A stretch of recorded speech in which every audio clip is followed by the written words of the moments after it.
Welcome, race fans. Welcome to our feature 3-hour NAGP GT1 season opener. I'm Jack Ivy, and I'm along with Ken Hot Rodriguez. How you doing tonight, Ken? Jack, thanks so much. We're doing fantastic. Good to be here at Dubai Autodrome in the United Arab Emirates. And looks like we're in for a 3-hour festival of car racing here. The temperatures are great, 86 degrees Fahrenheit. We've got an ambient temperature of 69. So these cars right now are loving the temperature. They're loving the track.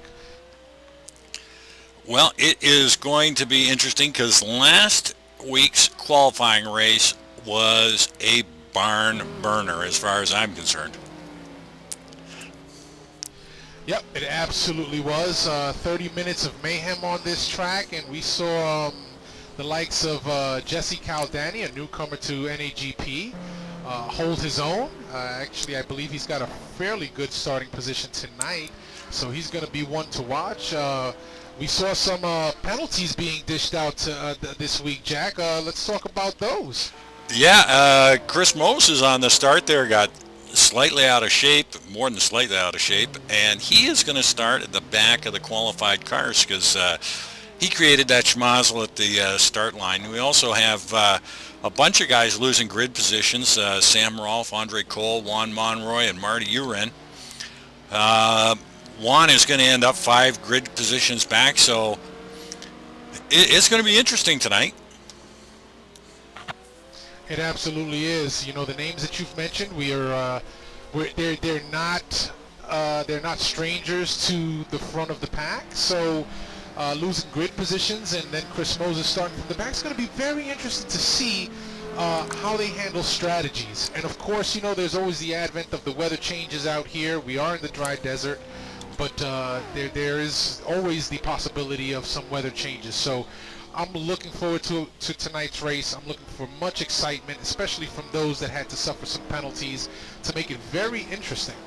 Yeah, and also last week on the very first lap, we saw David Rowley, Andre Prieto, and David Canavan were all out of the race on the first lap. Well, Prieto and Canavan and Rowley are 3 top drivers. So when you throw Chris Moses into that mix, we've got 4 of our top drivers starting at the back of the grid. And it is going to be interesting to see how aggressive they're going to be in making their way up through the pack. And you heard it from Chris Moses. Yep, we sure did. Earlier on, he says Chris Moses coming to the front, and we got it right from Mr. Moses himself. I think what we're going to see interesting here, Jack, is those that are not too accustomed to being that far up the front of the pack. How are they going to, you know, what strategy are they going to employ to try and fend off these hard-charging drivers that we are accustomed to seeing in the top spots? It's going to be very interesting tonight. Yeah, you know, we've got, as you mentioned earlier, Jesse Caldani. I mean, he is starting in the top 10 due to all these grid changes. And another one is Marco Conti. He's starting way up in the field, too. I think Marco's going to start around 6th. Now, it's going to be interesting. Can these guys hold that pace that our top drivers usually have and hang on to those positions? Well, it certainly is going to be very interesting. If the temperatures and the track temperatures remain the same, it's going to make for some fast and close racing here. A lot of overtaking opportunities. This is a 16-turn track with 2 very long straightaways, so there's the opportunity for drafting and as well as technical driving here. So setup is going to be important. Driving line is going to be just as important here for your passing. And again, if the weather holds out, it's going to make for some very exciting racing. Yeah, and as usual, pit strategies are going to play into this. We've got 3 hours, so it's going to be at least 2 stops for these drivers. As you said, if we get some weather changes, it could be a lot more. I just want to say hi to Mike Trussler, who has joined us at on the broadcast. If you're interested in seeing any particular driver, Mike, just let us know, and we'll key in on them. Yep, and we'll take the opportunity now for those that don't know or that are in the know. You want to follow your favorite drivers. You can head on over to NorthAmericanGP.com, and on the top you can select the tab for live GT1 timing, and you can follow along with your favorite driver. Also, just a little bit of housekeeping. Warm-up's just about done. NAGP, we run Monday night. We're running GT2, Thursday night GT1, and also on Saturdays we're racing iRacing. So if you're interested in joining us, get hold of one of the admins and hook up, grab your helmet and your gloves, and join us on track. Absolutely.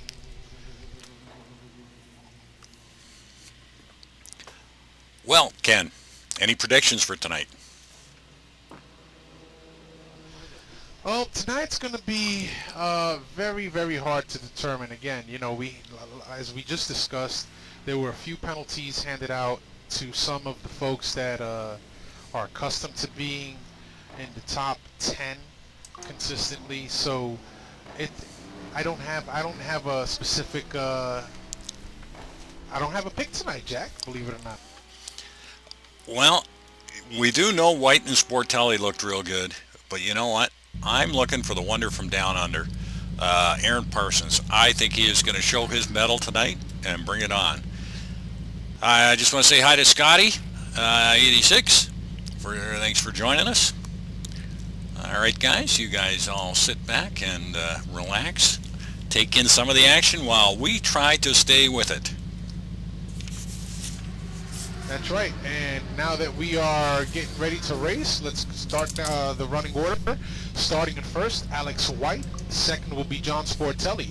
Rich Roman in third, David Poole in fourth, and Aaron Parson in fifth. Marco Conti in sixth, Greg Myers in seventh, Jesse Caldani in eighth, Marty Uren in ninth, and Al Merriman in 10. Starting in 11th, you got Andres Cole, Juan Monroy in 12th, John Ludden in 13th, Johnny McIntyre in 14th, Matt Taylor in 15th. Lauren Weisman in 16th, Gut Douglas in 17th, Paul Hall in 18th, Daniel Wilkerson in 19th, Christian Hamilton in 20th.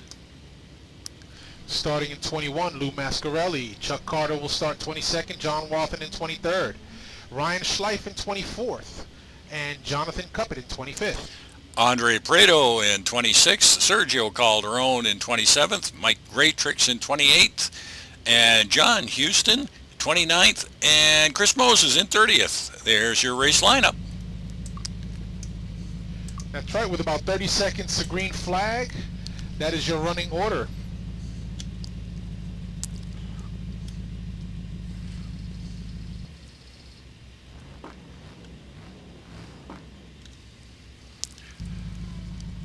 Well, they're jumping in and out of the pits there. Looks like we got Kreshnik Halili joining us tonight. Welcome, Kreshnik. And we're ready, GT1. Feature 3-hour race due by Alex White and John Sportelli. White with a great hole shot coming out. White in first, Sportelli second.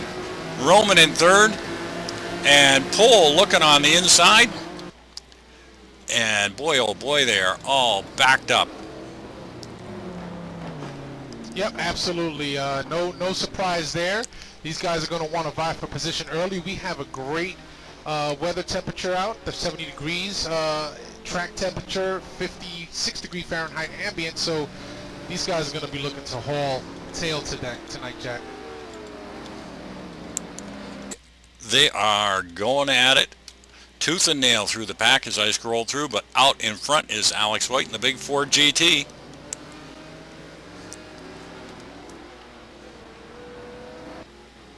No surprise there. Alex is good with the hole shots coming off the line as long as he keeps it clean. He will maintain that position, and then he tends to hold that position until about the pit stops, when those pit stop strategies start coming into play. 3 hours is a long time, folks. Boy, it is going to be hard to pick a battle here. Just running down the order.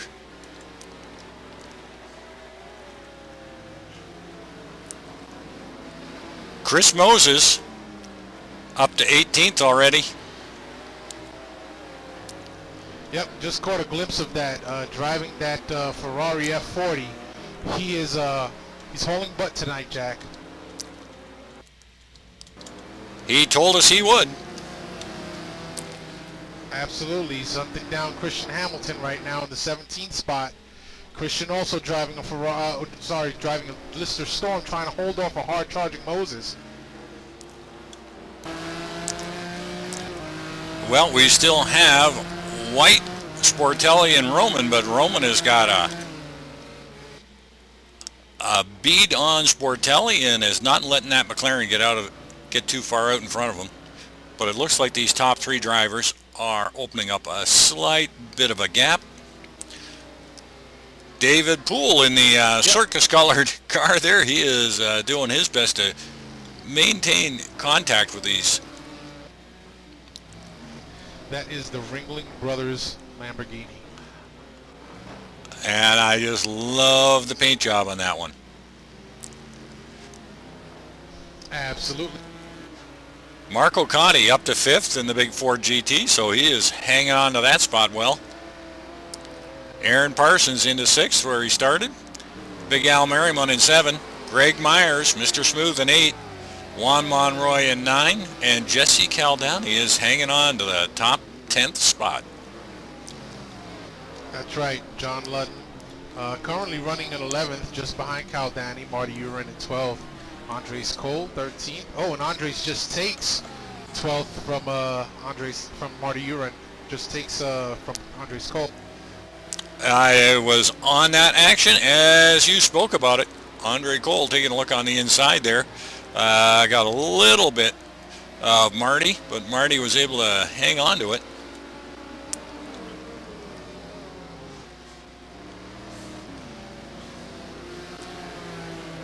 Andre now got a mirror full of John McIntyre.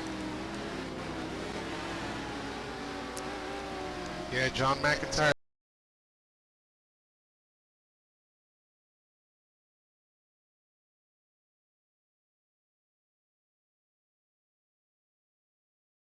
Behind Gup Douglas is his former Monday night teammate, Chris Moses, up to P16 already. Already in the points paying position. Well, he said he was going to the front. I didn't think he was going to go to the front that fast. He's not wasting any time, and he is putting the moves on Gup Douglas. Yep, absolutely, as they go side by side. And Chris makes the pass, makes it stick. Boy, oh boy, Chris Moses looks like a man on a mission tonight, Jack. Yep, we've got Gup Douglas in 16, Weisman in 17, Carter in 18th, Andre Prado up to 19th, Ryan Schleif in 20th, Paul Hall in the Corvette in 21st, Christian Hamilton in 22nd, Sergio Calderon in 23rd, Matt Taylor in 24th, John Houston 25th, Wilkerson in 26th, Cuppert in 27, Graytrix in 28, and Lou Mascarelli in 29. Wathen in 30th. And that rounds out your field.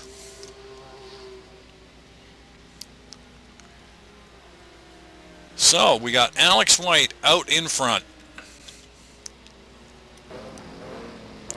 Sportelli doing his best not to let him get too far out in front, but boy, oh boy, after 3 or 4 laps, White has really got the hammer down on that big Ford GT. Yep, absolutely. Running really hard tonight.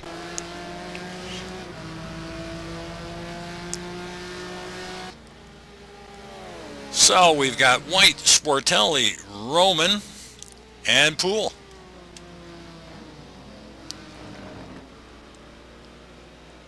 And those 4 have got themselves spaced out quite nicely. Aaron Parsons up to 5th now. Marco Conti hanging on to his 6th.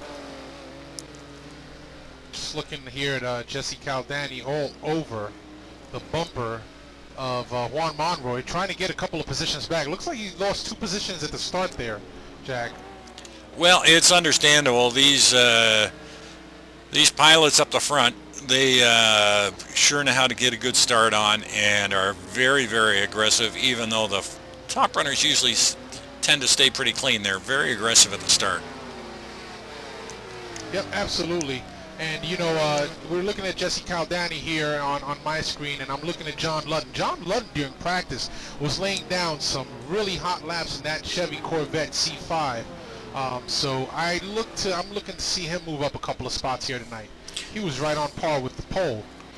Well, I was just following around Big Al Merriman, and Big Al Merriman just took P6 away from Marco Conti in a really nice, clean pass. And Marco's trying to answer back and hold off Greg Myers, who was in P8.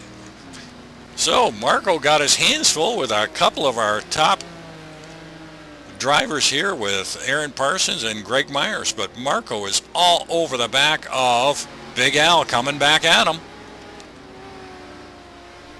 Yeah, he's kind of in a sandwich there, Jack. He's got Greg Myers on his tail. Greg Myers known for his driving style and his quickness, and Al Merriman right in front of him, who doesn't like to give up an inch. Nope. Big Al is a big slide from Al, and that's allowed Marco to get a good run on him, but can't quite reel him in. But that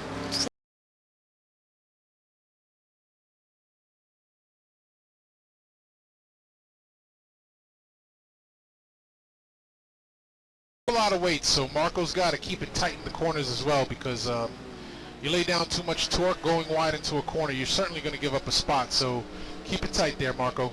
Yeah, and he may suffer a little bit from tire wear as his stint wears on.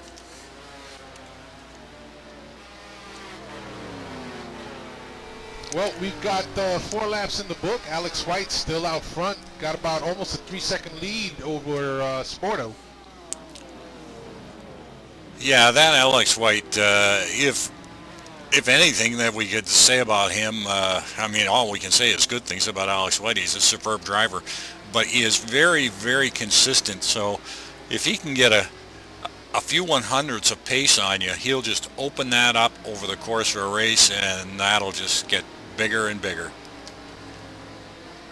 Not to mention, he's got nothing but clear track out in front of him right now, so he's going to capitalize on that and take full advantage and try and stretch out that lead to a comfortable one. So that way, when we come to the pit stop times, he has a slight advantage over the remainder of the field.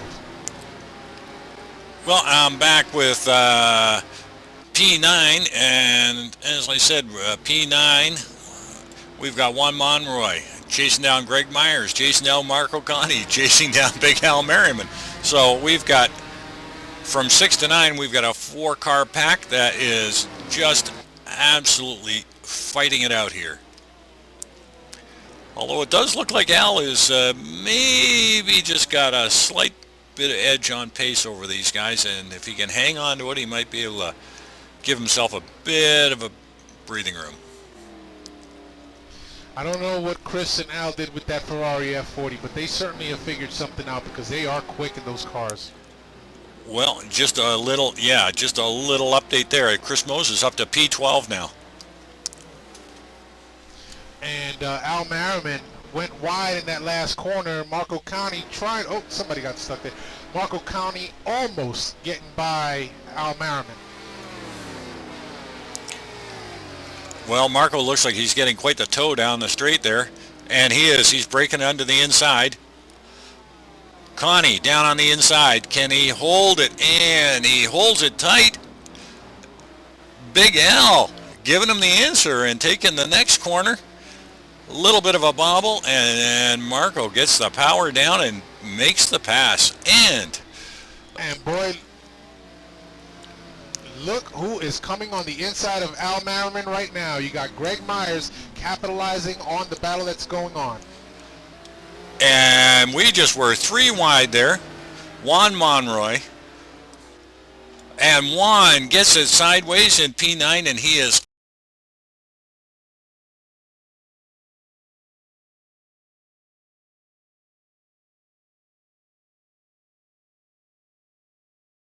P7. Big Al now in P8, and Caldani into P9. So Marco has come out the winner on that one. Absolutely. That was exciting racing going on. Unfortunately, Monroy getting pushed off the track and spinning it. But Greg Myers getting the benefit, as Marco Conti does as well. So Greg Myers up to P7. Al in 8. Caldani in 9. Luton in 10th. And Moses now up to P11. And Moses all over, and he has taken it wide. Chris has taken it wide, but kept out of the barrier, and he is back to 11th. So Luton has got some. Like Chris may be trying a little bit to. Yeah, I agree with you. He's pushing really hard, really early, and we usually see him go harder later on. Yeah, absolutely. Looks like he's trying to overdrive the car just a little bit right now. And it seems that Chris is thinking maybe he wants to dice up front with the fast guy. Well, he's got a lot of laps to do that in. Yep, absolutely. I mean, maximum of 93 laps, and we've got 6 in the books now, so it's a long way to go. So back up for a moment here with your leader. I'd say there's not much dicing and slicing going on up here with Alex White. No, he's actually stretched his lead now, Jack, over John Sportelli to nearly 5 seconds. So Alex White putting on a small clinic today. He's just checking out. Well, if we're only 5 in the books and he's up by 5 now, boy, oh boy, if this race is scheduled for 93 laps, he is going to be well out in front and well in control. Well, you got to look at this. We're 7 laps in. His 6th lap, he just set a new record of a 151.77. So he's smoking out there. Well, what can we say? I mean, there's not much to say about it. He is clearly the fastest driver out there. The ironic thing here, Jack, is that he's doing it in one of the heaviest cars that we have in our lineup here at GT1. So that makes it even more ironic. Yeah, well, we've watched him in previous seasons carrying all sorts of success ballast, and even though he moans and groans about it, he still finds a way to haul all that weight down the track and take it to the podium. Yep, absolutely. The advantage that he's got today, there is no ballast. So, but that might change for next week. So we got Aaron Parsons in 5th, Marco Conti in 6th, and Marco is coming under the gun of Greg Myers. On board with Greg Myers as he has a look on the inside.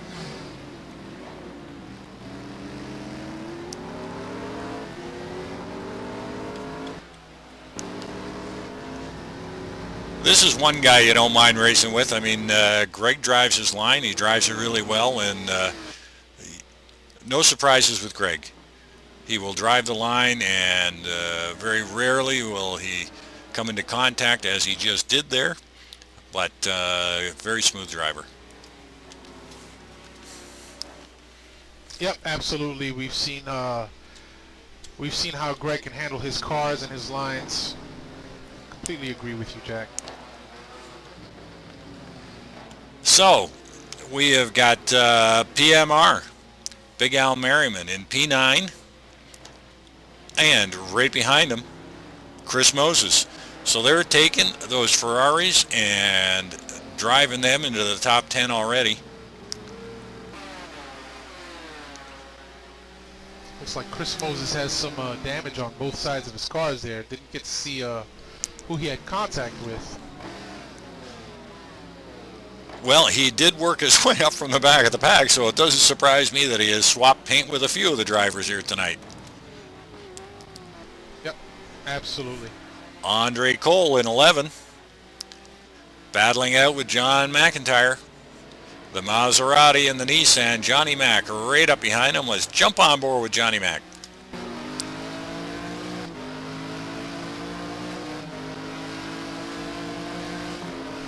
And while you're on board with John McIntyre, Jack, just a quick update.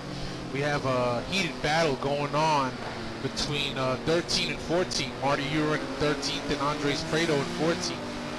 These folks are right behind Johnny McIntyre, duking it out. So 11, 12, 13, 14th. Lots of mid-pack battle going on here. And there you go. I just caught it, and that looks like Marty Urin has taken the... Andre Prado has taken the position away from Marty Urin. Yep, he sure did. It was an over-under pass, very classic, and he executed it well. And Marty looks like he's gonna give up another position there.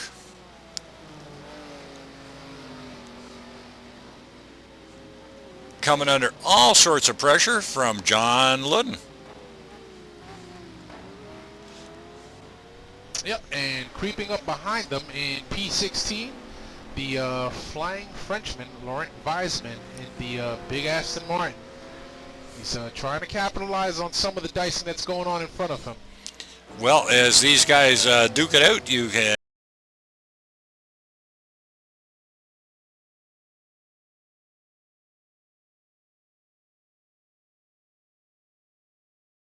And he makes the pass, and that was a beautiful, clean pass. Way to go, John. And Marty trying to get that Pagani Zonda hooked up and chase that position back down and having a look on the inside. Yeah, it looks like Ludden made this one stick as he pulls out just a little bit. Yeah, he's got that Corvette moving rather well. And as you mentioned, Wiseman is now going to set his sights on the Zonda.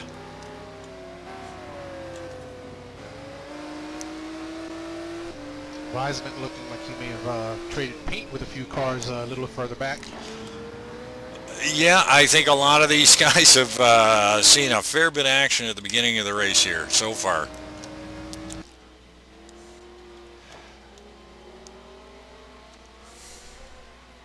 A little Quick far. update, Jack. Yeah, go ahead. Sorry, I was just going to give you a quick update on Jesse Caldani. Moved up to P7. So looks like he's trying to answer back for those few positions that he lost. And he's doing a great job, and our hats off to Jesse. Go, Jesse. A little farther back, we've got Chuck Carter in P17. Ryan Schleif and Matt Taylor, teammates, are running 18 and 19. Christian Hamilton in 20th. Sergio Calderoni in 21st. Gup Douglas in 22nd. And Gup has got John Wathen all over his bumper. So we've got some good battles going all the way through the field here. John Houston in 24th. Paul Hall in 25th. And Mike Graytrix giving Paul Hall a rear view mirror full. Yeah, Mike Graytrix, he is subbing tonight for Dave Rowley in the Celine SR7. Yeah, and Mike will be driving his heart out here, trying to move up the positions and get into a point-paying position. And Mike with a great pass there, but they're still too wide.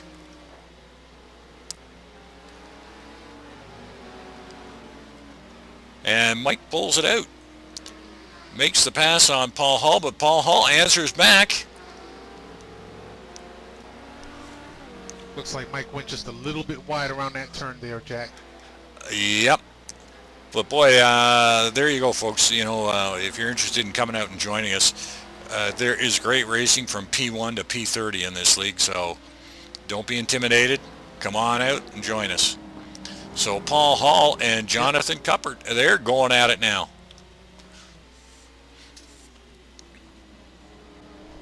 Looks like John Cuppet, Paul, yeah, back and forth. So Cuppet is taking that position, is now in P26. Paul Hall in 27th. Juan Monroy all the way back to P28. I don't know what happened here. I guess we sort of missed that, but not where I expected to see Monroy. Wilkerson in 29.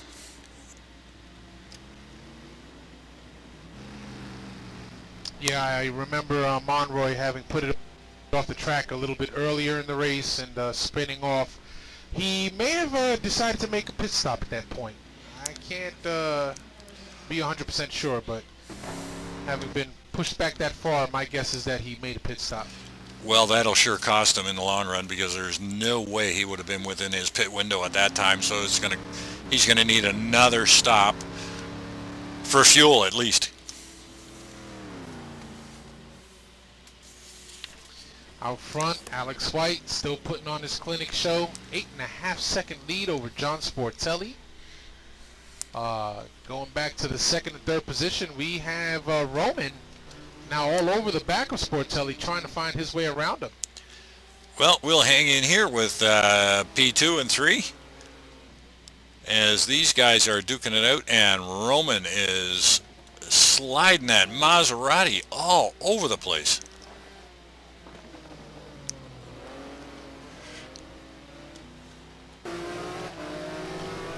Yeah, Jack, he absolutely is, and that's hurting his lap time some, as well as his battle with John Sportelli. You don't want to slide too much.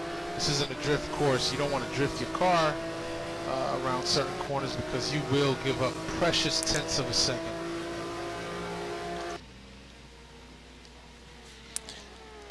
Well, John is looking fairly smooth out there.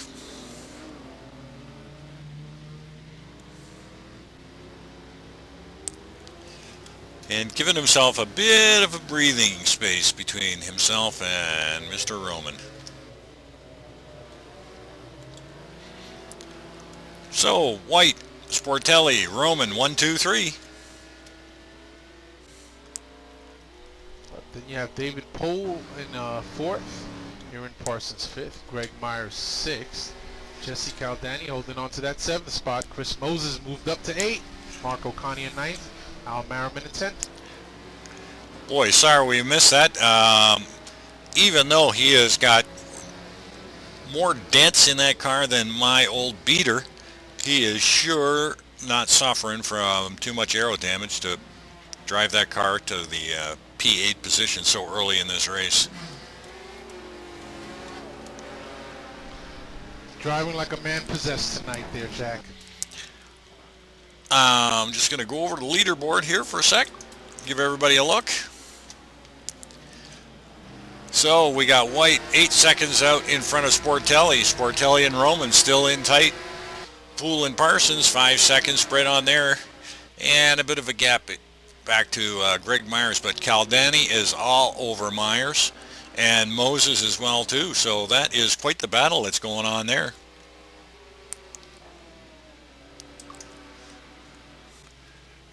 And I think we'll pick that one up. So, Myers, Jesse Caldani, and Chris Moses. 6, 7, 8.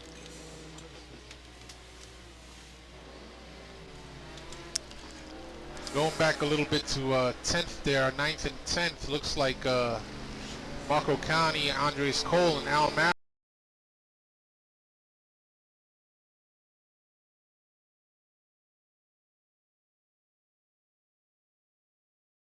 With Caldani, and he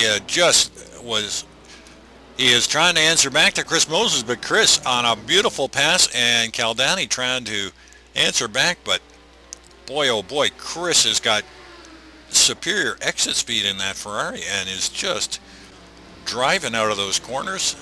And Caldani a little bit of overdrive there, but hang on to her, Jesse. P8 is a good spot to be right now.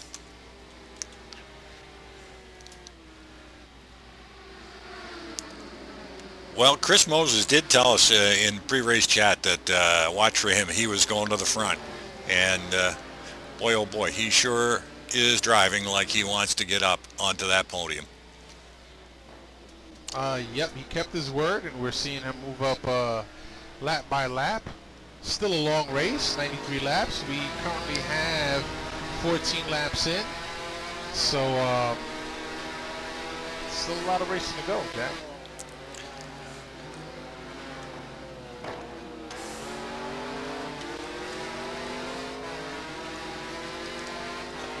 You're right there. There is a lot of racing to go, but he is driving like a man possessed right now.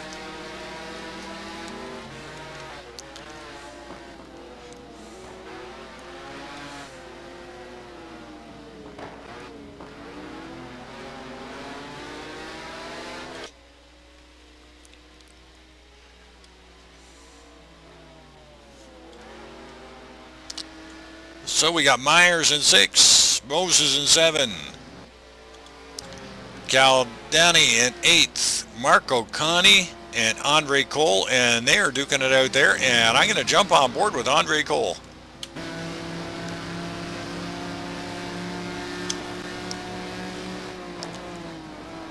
Andre on the outside, but Marco has got the inside line, and Andre just can't make it happen with that entrance there into that corner. Yeah, Jack, the Maserati is down a little bit on torque over the Ford GT. That's where the Ford GT has an advantage on corner exit speed.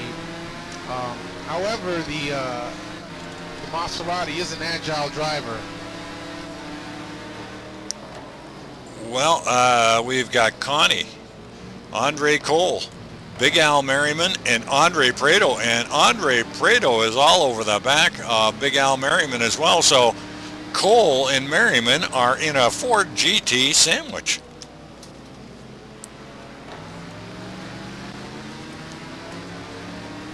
Wonder what that's got to taste like, Jack. I think that's got to taste like intimidation. There you go.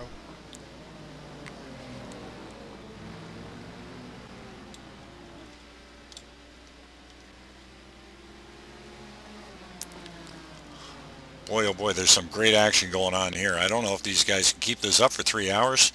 They will be thoroughly exhausted if they do.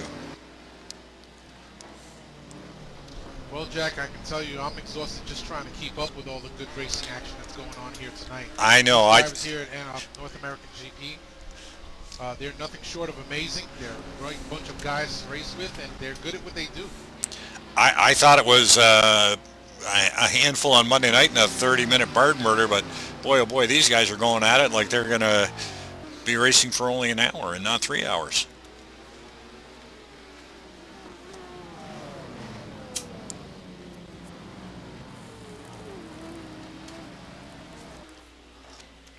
So we've got Marco Conti, Andre Cole, Al Merriman, and Andre Prado. All nose to tail, all looking for a way by each other.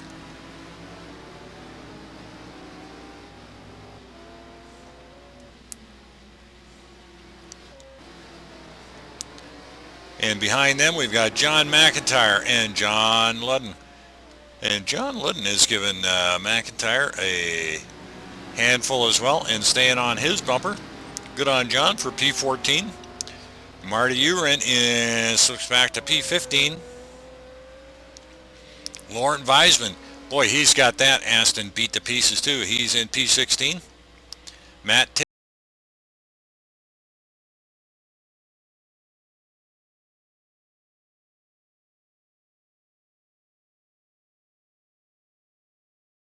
Calderon in 22nd.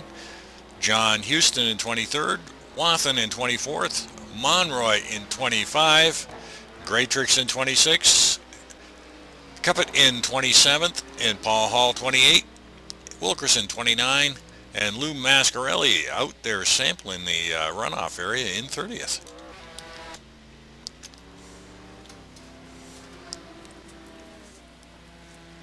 Sampling the runoff, I like that.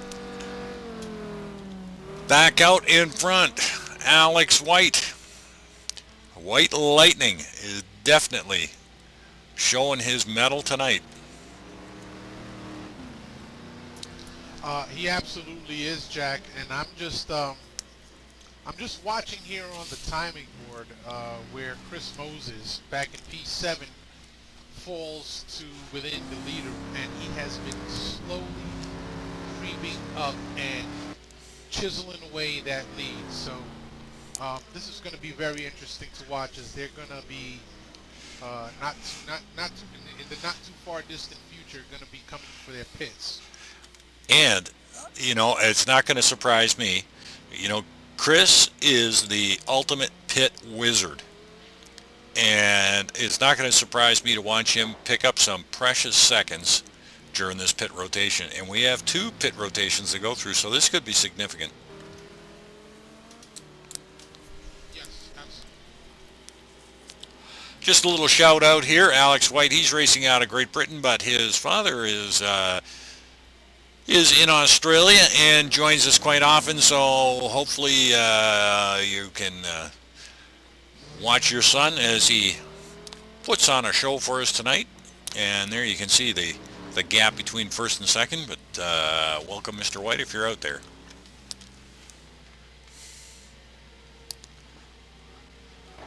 So John Sportelli in second, Rich Roman in third.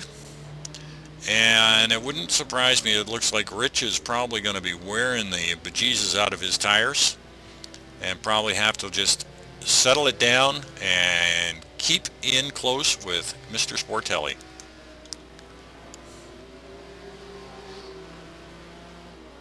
David Poole in fourth, Parsons in fifth, Myers in sixth, and he is still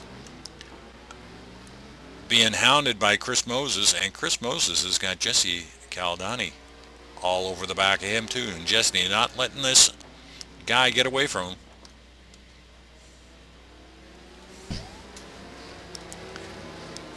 Oops, it looks like we had a drop.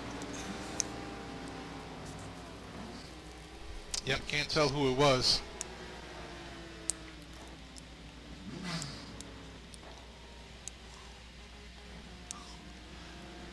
Chris having a good look there at Mr. Myers, but not being able to capitalize on it. But Greg drives the line so well that Chris is going to have to get off the line to make a pass on Greg. Yep, absolutely. We have seen Greg Myers. He drives the race groove around the track.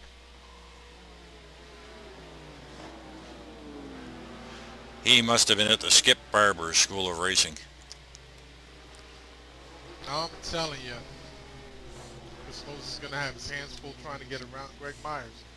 But it looks like he's, ducking outside and inside, trying to gain an advantage. That's giving Jesse Caldani. Whoa, Jesse just off onto the runoff area there, but gathers it back up. I was just about to say it was giving Jesse Caldani an opportunity to close in, but looks like a little bit of overdriving the car there. So he loses that advantage, but Chris Moses still trying to find his way around Greg Myers.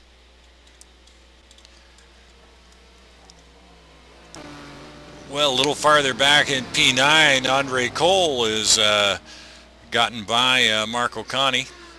So it's Marco Conti and Prado, but Big Al having a look down on the inside of Marco, and Marco spins as a spin and slight bobble there. Big Al Merriman trying to capitalize on it, and boy, we're backed up there.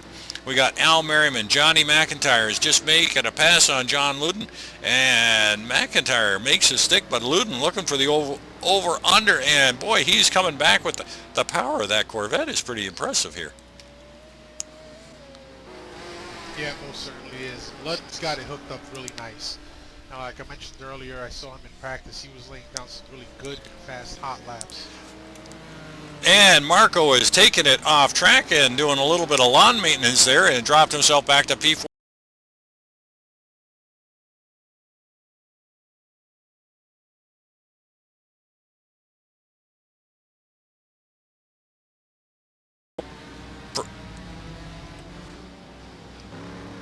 Johnny McIntyre all over the back of him, and Ludden all over the back of Johnny McIntyre. So we've got a great three-way battle going on here as Marco tries to reel them back in.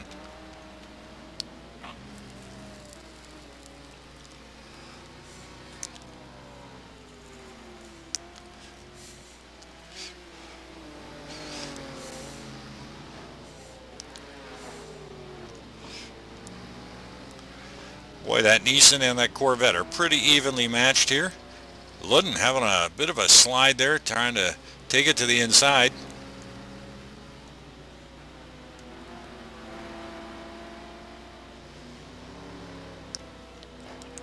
So, Big Al Merriman up to 11. McIntyre 12. And Ludden coming hard down that straightaway into the braking zone.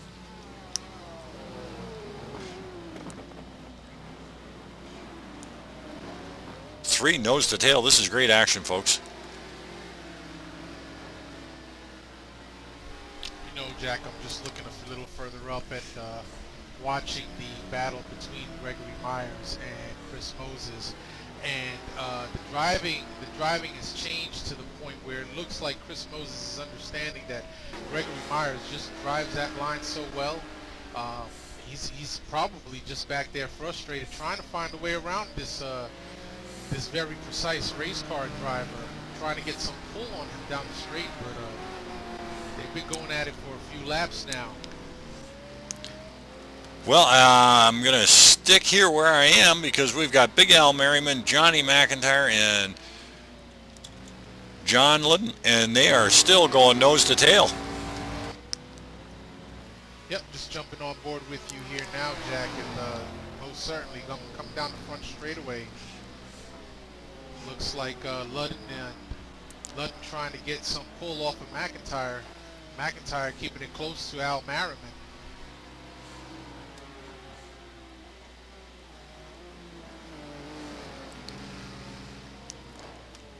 And Ludden, he is driving a great line as well. He is, he's getting the odd look, but just not enough to power out and get past him. Yeah, I'm looking at that as well. He's got great infield speed around the corners, coming out, exit corner speed. He's fantastic. He's losing it, however, on the straightaways. Looks like that Nissan is just a little bit too much down those long straightaways. That's where the Nissan gains his advantage again.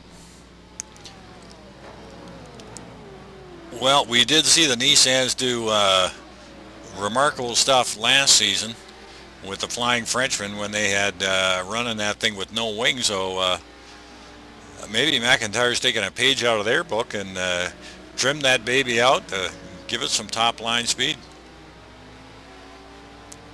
Yep, and then as you can see, going down the infield, that's where he loses his advantage again. Merriman is able to pull away from him, and Ludden is able to pull up on him, but he's not giving an inch. McIntyre having a look on the inside, but Al Merriman able to hold him off, and that allows Ludden to creep back up again.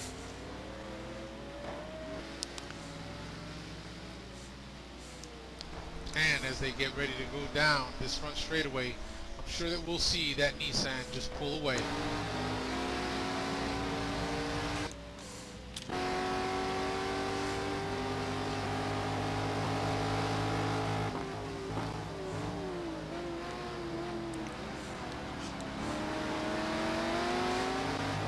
On board with John Ludden.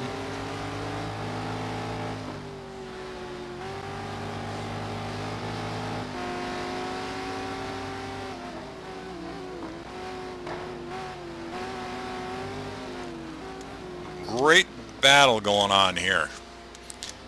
Hate to leave yous, but boys, we might have some other drivers to take a look at. But boy, oh boy, these guys are going at it tooth and nail here. Ludden all over the back of him, right up behind him. If he is going to pull out, now's the time. He does. And it looks like he might have him this time. He does have him. If he can hold this, and he does. John makes an excellent pass and drafted McIntyre perfectly. That's got to be a bit of a relief off of Ludden's mind. Now he can start setting his sights there on Al Merriman, which is no easy task. So, good on you, John Ludden. I wholeheartedly agree. I mean, to get up that close takes some real steady, nervy driving to get your bumper up in behind the guy's spoiler and just ride him down to the end. So good on you, John, but good on you as well, Johnny McIntyre, for handling that pressure as well as you did, and both of them come through clean. So we got Merriman in 11th, Ludden in 12th, McIntyre in 13th, and Marco Connie back to 14th. Marty Uren in 15th, and Gup Douglas up to 16th. He's got that Nissan going into the points-paying position now. But Christian Hamilton is keeping him in his view, so Gup's got...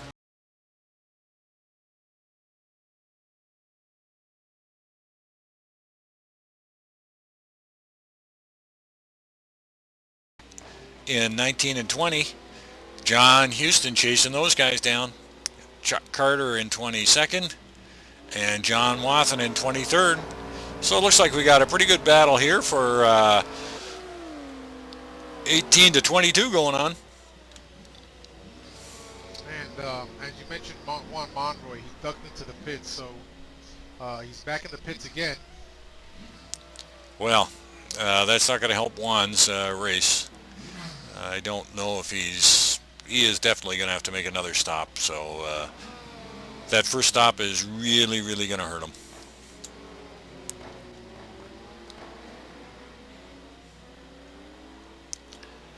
Mike Graytrick's back in 23rd, Calderon in 24th, Jonathan Cuppett in 25th, Dan Wilkerson in 26th, Paul Hall in 27th. As you said, Monroy in the pits in 28th, Lou Mascarelli in 29th.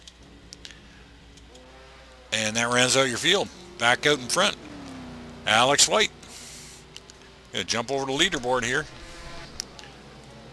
Whoa. Looks like we have our first round of pit stops coming in now, Jack. Yeah, it looks like we got Sportelli, Roman, Parsons, Prado, Moses, all in the pits. Alex White has stayed out, and that's not surprising. He usually does. Alex has got a 20-second lead over the field here. That is quite an impressive lead too.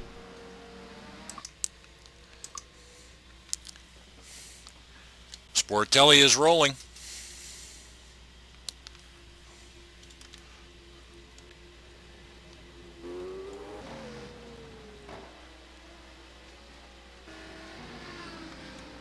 Now, and looks like Alex White diving into the pits. Yep, that he does. Your leaders now in the pits. I'm wondering if 2, 3, 4, and 5 are going to follow suit. Well, we got Sportelli's already pitted and out. Going to be interesting to see what the gap is when Sporto comes back out.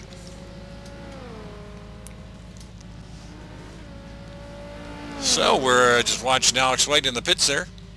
And right behind him you can see my car. That Koenigsegg parked in the garage. Looks like we got David Poole or Jesse into the pits as well. Greg Myers into the pits.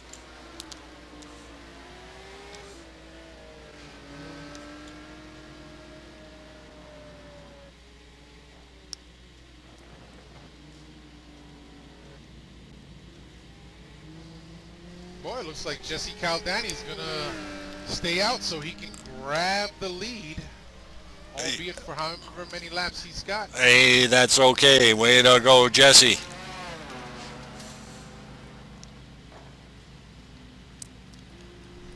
Going to need to start awarding points for laps led. Alex White is rolling.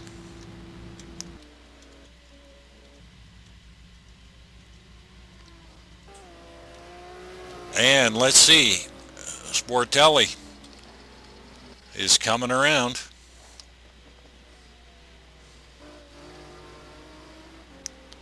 coming around the start finish.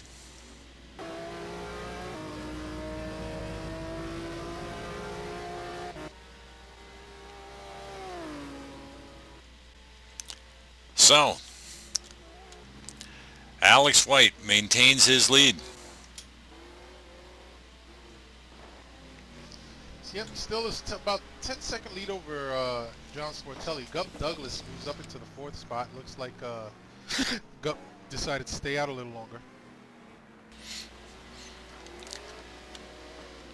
Yeah, different strategies at play here. So, right now, your race leader, Jesse Caldani.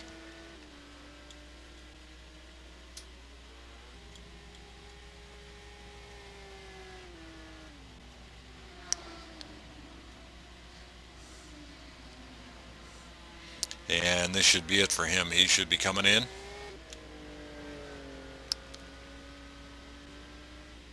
And he does. He does.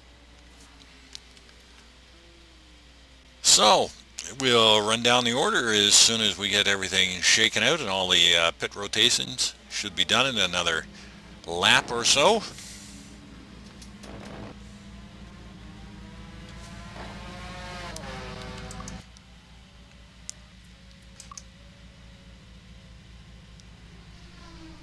Yeah, absolutely, Jack. This will put things back in order as Alex White coming around the last bend right now to take back over the lead.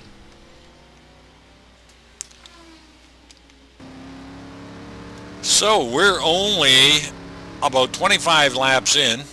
If this is scheduled 95, are we looking at 3 stops? Scheduled 93, and yes. Well, well, well. This is going to be really interesting. And Mike Tressler threw up a poster. We'll see if the standard is still the same in the final hour when they're all dead tired. And you are correct, but you know what? I got a feeling these guys are just so pumped up right now. It is. They're going to race just as hard for the last 60 or so laps as they have up until now.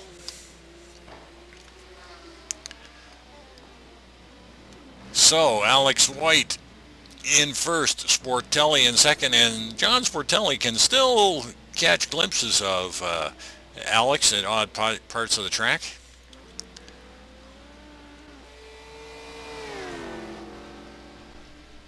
David Poole in P3. But he has got his hands full now with the wonder from down under, Aaron Parsons. Yep, absolutely, Jack. These drivers here are a wonder to watch. Definitely looks like the Saline has some pace over the Lamborghini there, so we're going to have to watch this closely and see what comes of it. Well, it is not a surprise to me. It was probably a bit of a controversial pick to take Mr. Parsons, but boy oh boy, nothing surprised me with this guy, especially in a 3-hour race.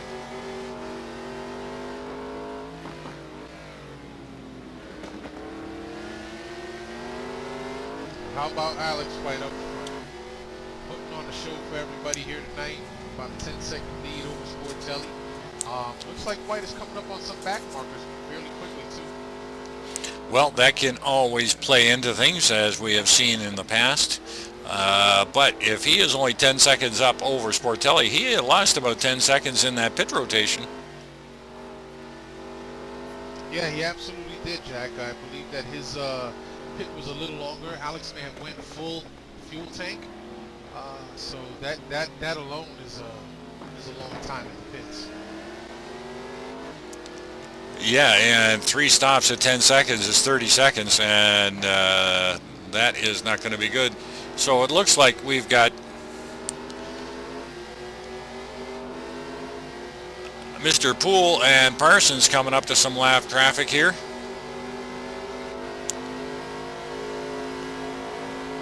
Parsons having a look on the outside, and whoa, what was that move there?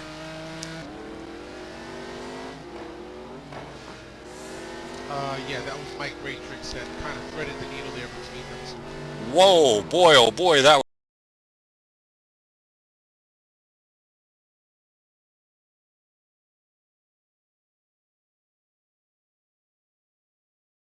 just missed his break point, I think.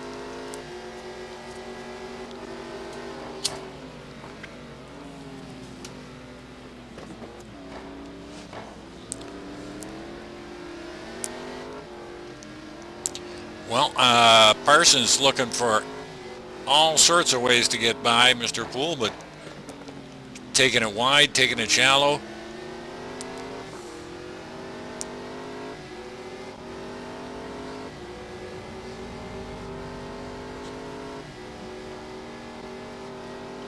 As Poole comes up to another bit of lap traffic, and it looks like Mr. Parsons is going to get the short end of this bit of stick here.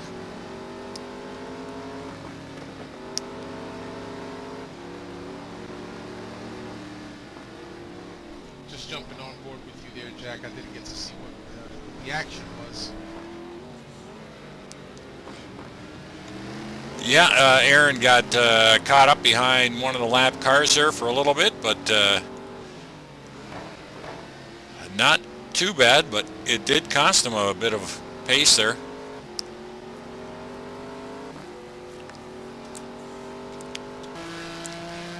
So dropping back a little bit, we got Roman in P5, Greg Myers in 6, and there's still that battle going on with Meyer and Moses and Andre Prado. 6, 7, 8. Good battle going on here.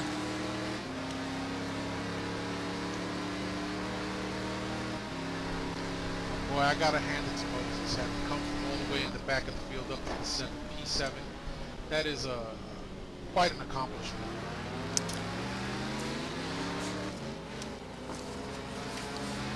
Well, both Prado and Moses started way back, so both of them have driven the wheels off their cars to get up into the top 10.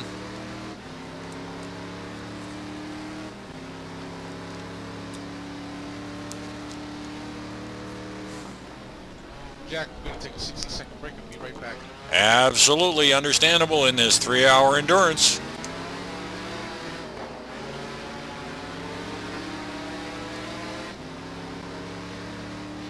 Well, folks, we're going to hang in here for a little bit. We've got Andre Prado in 8th, Chris Moses trying to chase down Greg Myers, but Greg doing a great job of holding off Chris Moses.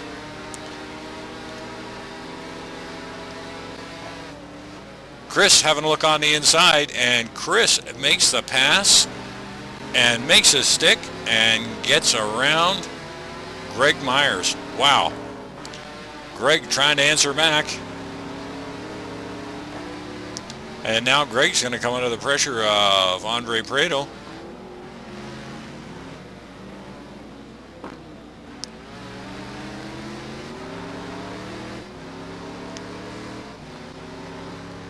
Prado now, although Chris takes it wide, and Greg has an opportunity to drive off that line and put it right back behind Chris Moses.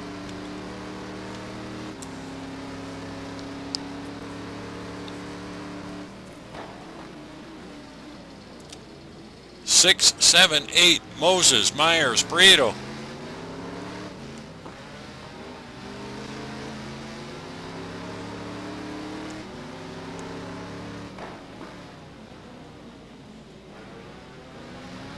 Well, we saw how hard it was for Chris to get by Greg Myers.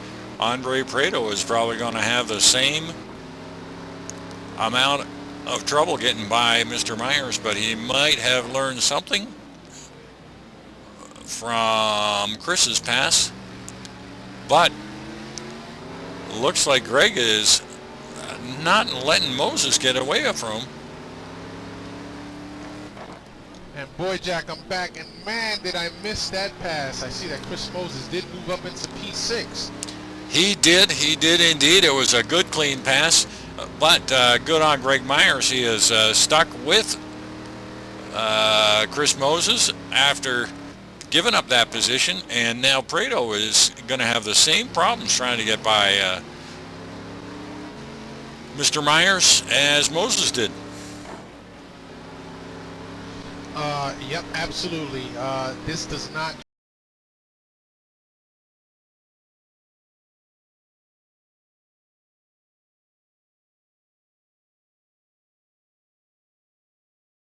got Prado behind him and Moses in front of him. Yep, that is quite a trio of accomplished NAP GP drivers there.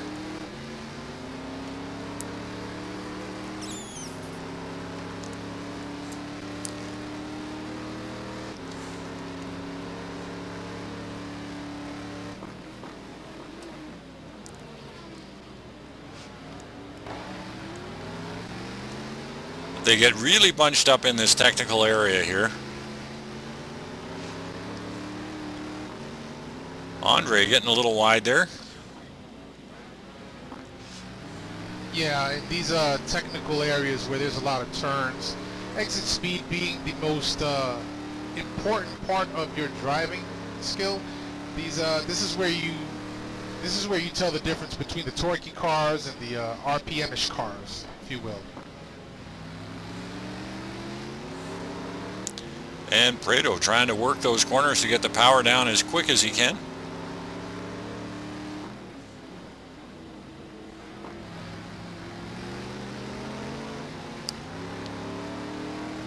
And Prado trying to get up to grab a draft off Greg Myers, and Greg Myers he's in danger of getting past here with Prado having a look on the inside. Prado may just pull it up, and he does. A beautifully executed pass by Andre Prado. So, in the matter of 3 laps,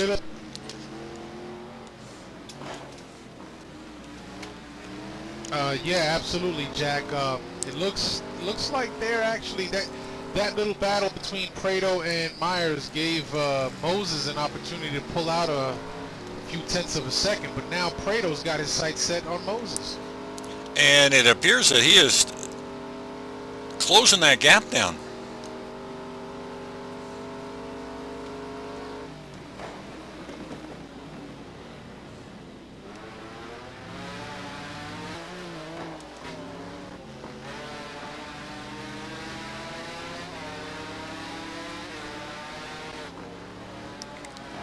And things will get dicey again as they start coming up to some lap traffic.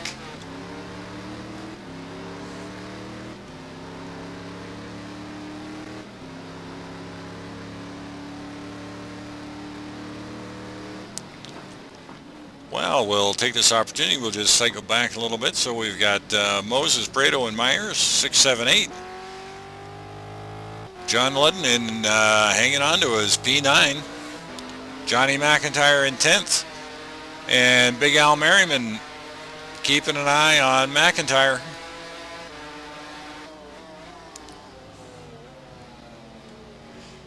So these two Ferraris are doing quite well. Yep, that they are. I was just going to mention here real quick, Jack, that we've got 2 in the pits again. Dan Wilkerson and Jonathan Cuppett. Not sure exactly what happened there. That gave an opportunity to Ryan Schleif and Mike Ratrix to move up a couple of positions there. Well, definitely an unscheduled stop for those guys.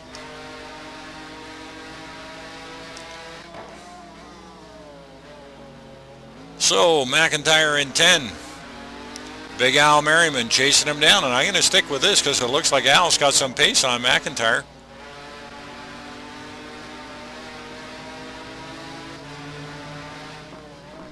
Yeah, he's sniffing his exhaust fumes. That's for sure. He's right up on his bumper. Yep, and I wouldn't be surprised if Big Al is going to look for a way past in the next little bit.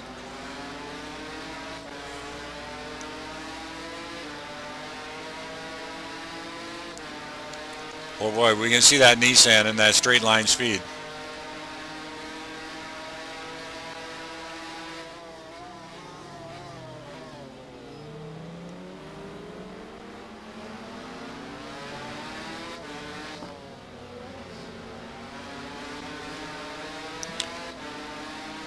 So, Big Al Merriman in 11.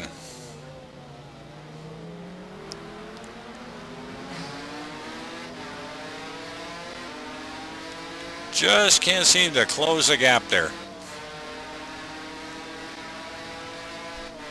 Just quickly running up front here with your leader, Alex White, and I'm just thinking to myself here, Jack, that looks like Alex White wants to make it twice in 1 week, huh? It looks so, and just a little update there. Big Al Merriman, John McIntyre got a little sideways, and Al Merriman has slipped into P10.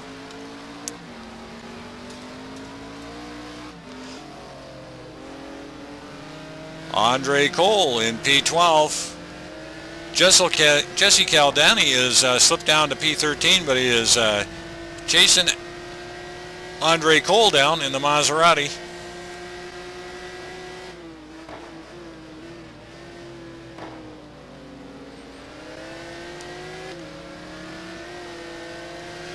Well, for one of our newer drivers here, Jesse has sure got a long race to show his mettle tonight. Yep, absolutely. And I got to tell you, I'm, for being one of our newer drivers, here he's holding his own, showing some good sportsmanship with the other drivers. That speaks volumes, and it'll go a long way here at NHEP. Yeah, I'm sure that he is going to gain a lot of respect in this last couple of races. He has put down some real good, clean racing. But Jesse has Marty Uren not far behind in the Zonda. So 12, 13, 14 still undecided here. Marco Connie down to 15. Juan Monroy in 16. Matt Taylor up to 17. Gup Douglas down to 18. Christian Hamilton in 19th. John Houston in 20th. Being chased down by John Wathen.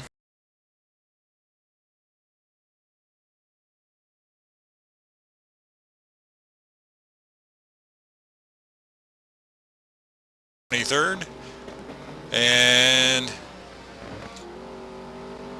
Mike Greatrix in 24th. Chuck Carter in 25th. Wilkerson in 26th. Cuppert in 27. Paul Hall in 28th. And Lou Mascarelli in 29th.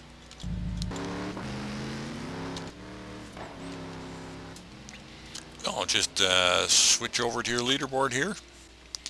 So White is right now. Yeah, go ahead. Sorry, Jack. I was just saying that at the moment, you only have your top 16 on the lead lap. So all the points paying positions are still on the lead lap.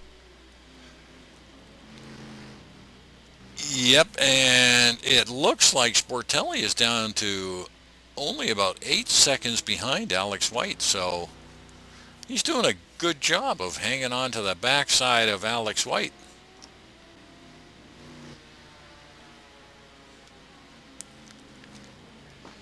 And I think Mr. White is going to have to pull some magic out at the pit rotation, because I wouldn't be surprised in the next pit rotation if Sportelli and White are going to come out nose to tail again. That would probably be the better strategy, considering that Sportelli's got that car so well hooked up tonight and is pumping out some seriously quick lap times. But we see that lead that Alex White had is slowly dwindling corner by corner. It's down now to about 7 seconds. Yeah, Sportelli's doing a great job reeling him in.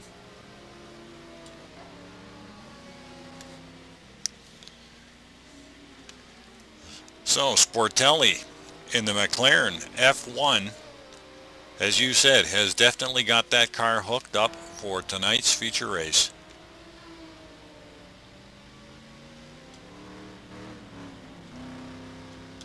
Yep, and he's actually putting in faster lap times than his first stint, so I wouldn't be surprised if he had maybe a few changes made to the car when he went in for his pit rotation. Well, we've got White, Sportelli, David Poole in P3, Parsons up to P4, Roman in 5, Moses in 6,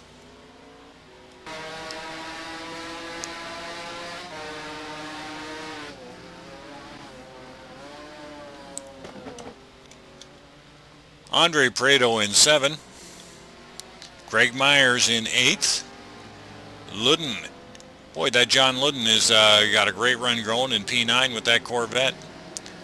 Al Merriman in 10, and Johnny McIntyre. And John McIntyre still trying to retake that position he'd lost to Big Al Merriman.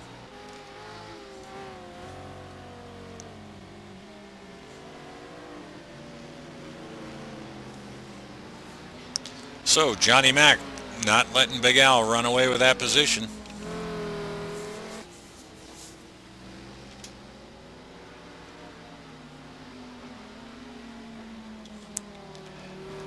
Jesse Caldani into P12.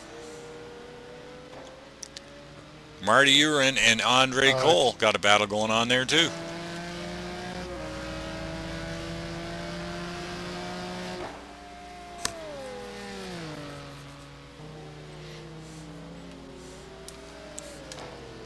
Following around here with Andre Cole, but the front end of that Maserati is all beat to pieces.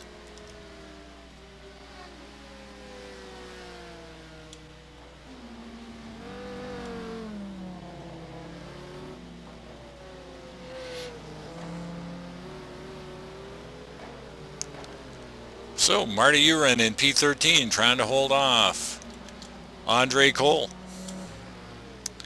And Marco Conti down to P15. And Marco has got Juan Monroy nipping at his heels.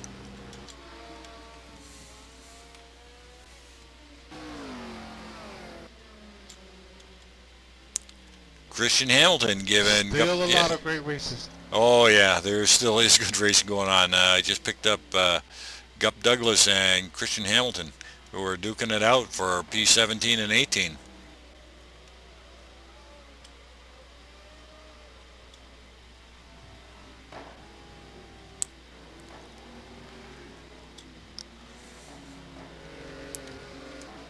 John Houston in P20, Watson in 21, Schleif in 22, Greatrix in 23, Calderoni in 24, Carter 25th, Wilkerson in 26, Cuppet in 27th, Paul Hall in 28, and Lou Mascarelli in 29th.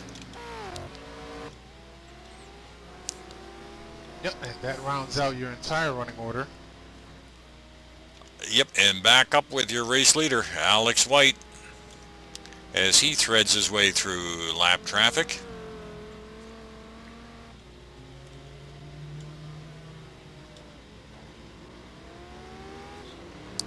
And this is going to be interesting as White and Sportelli start coming on to the lap traffic. Who's going to get around a little quicker? Who's going to win? Who's going to lose?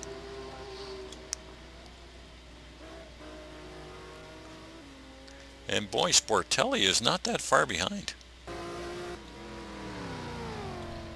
Boy, John Sportelli in P2 has cut the lead down to about 5.5 seconds from where Alex White is right now. So I'm wondering if Alex White is watching this maybe on his XD or not. Well, he will be. But boy, Alex is the first one to admit it when he's out of tricks, he's out of tricks, and if he's going as hard as he can, and you bet he will be right now. And as you said, maybe Sportelli is made a few changes in the pit and moved his brake bias around a little bit, but he is definitely. Sorry, Jack, you cut out there. I was just saying that Alex White is doing everything he can, but Sportelli is definitely being inspired by seeing the back end of that big blue Ford FGT1. Hello, Jack. Yes, sir, I'm here.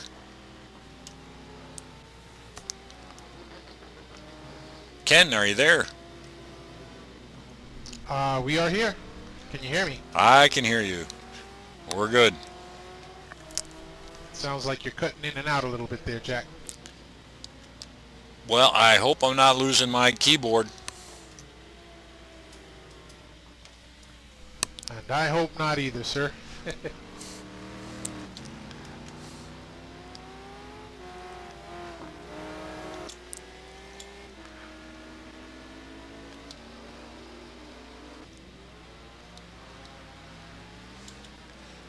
Well, I'm going to leave you here on Andre Prado and Chris Moses for a second, Ken, while I take a quick break. Sounds good there, Jack.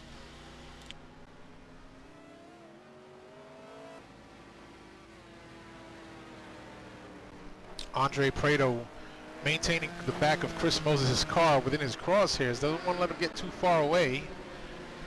Chris Moses in P6, Andres Prado P7, Greg Myers in 8, John Ludden in 9, Al Merriman in 10, Johnny McIntyre in 11, Jesse Caldani holding on to 12th, Marty Uren in 13th, Juan Monroy in 14th, Marco Conti back up to 15th, and Andres Cole in the last points paying position 16. Those folks are your lead lappers. Starting in 17th with Matt Taylor, 1 lap down. Christian Hamilton in 18.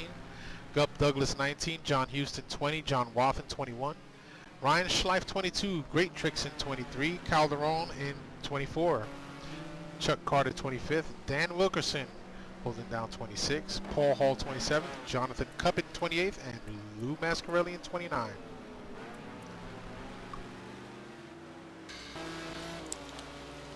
Well, thanks for that rundown, Ken. I don't know if you can hear me now, but hopefully you can. Welcome back, Jack. Yes. Well, we still have Moses and Prado battling it out.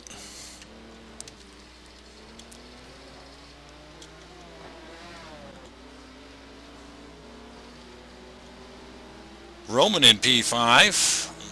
Parsons in P4. Bull hanging on to P3.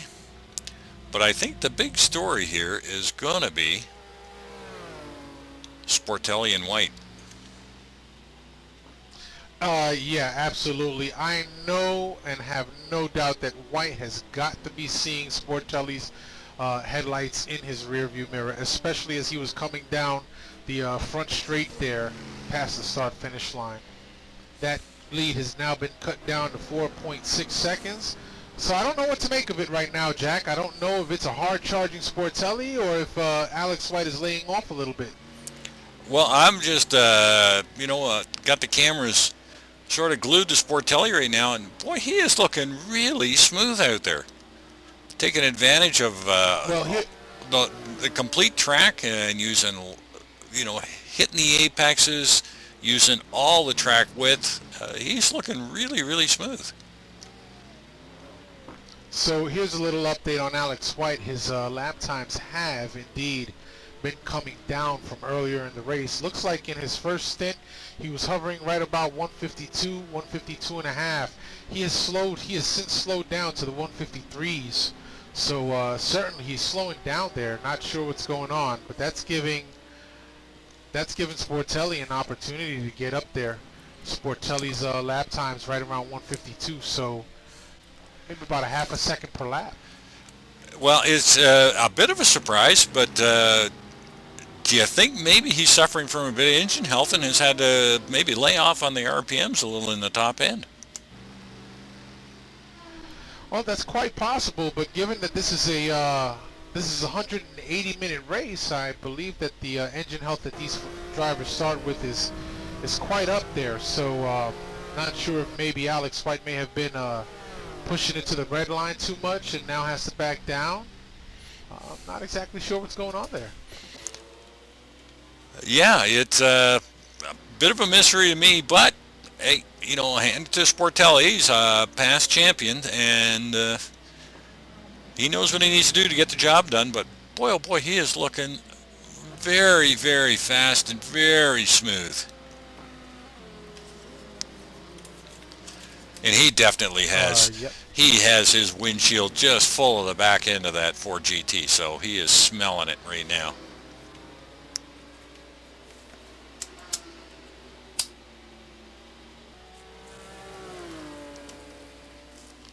So, White, Sportelli, 1-2. And boy, he is really closing that lead down. So, I'm just going to cycle through while we get the opportunity.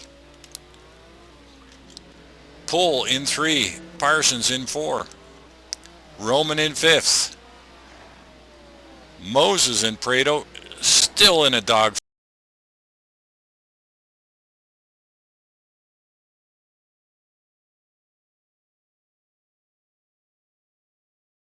And Moses and Prado have put a little bit of gap there on Mr. Myers.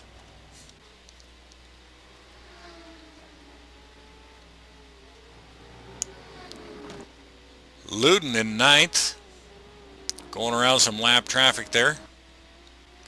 Big Al Merriman and John McIntyre, they are still fighting it out there.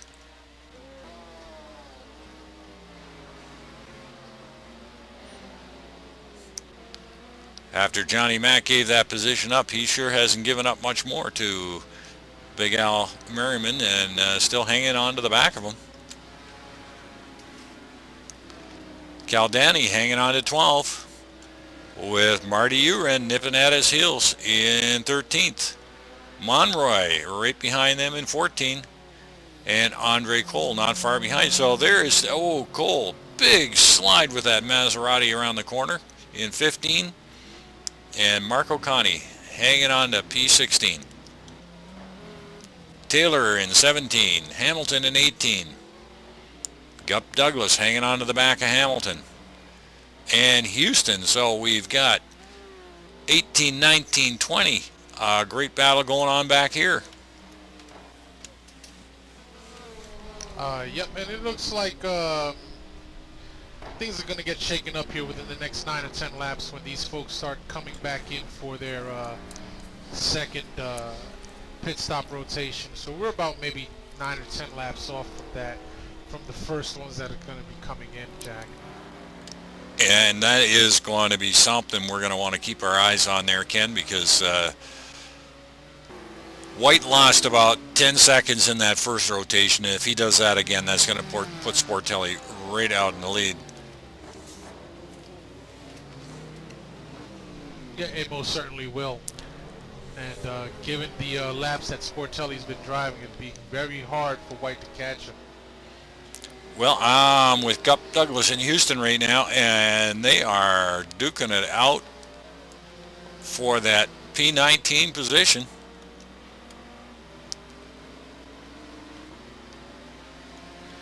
Houston having a look on the outside.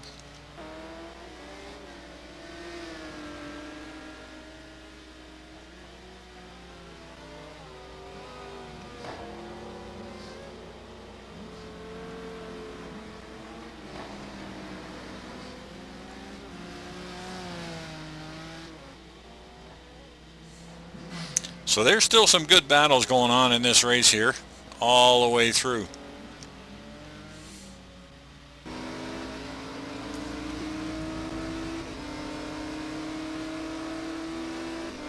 Boy, just a quick update up front, a little bit more up front. Andres Prado getting by Chris Moses to take away P6. Whoa, geez, I'm sorry we missed that.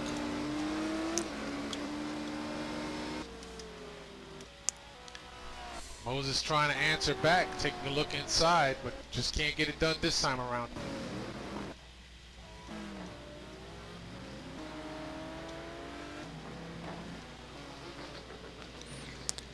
So, Prado and Moses going at it for P5.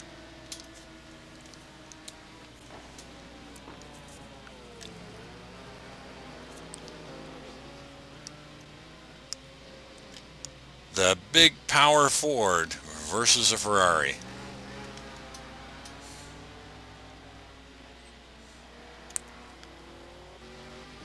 Well, we've watched Prado drive his car up the field, and Mr. Conti, his teammate, drive his car down into the field. I wonder if the setup is the difference. We know that both drivers are talented. Yeah, absolutely. But boy, that Ford sure has the torque to pull him through those corners, and looks like he is already starting to put a bit of a gap on Mr. Moses.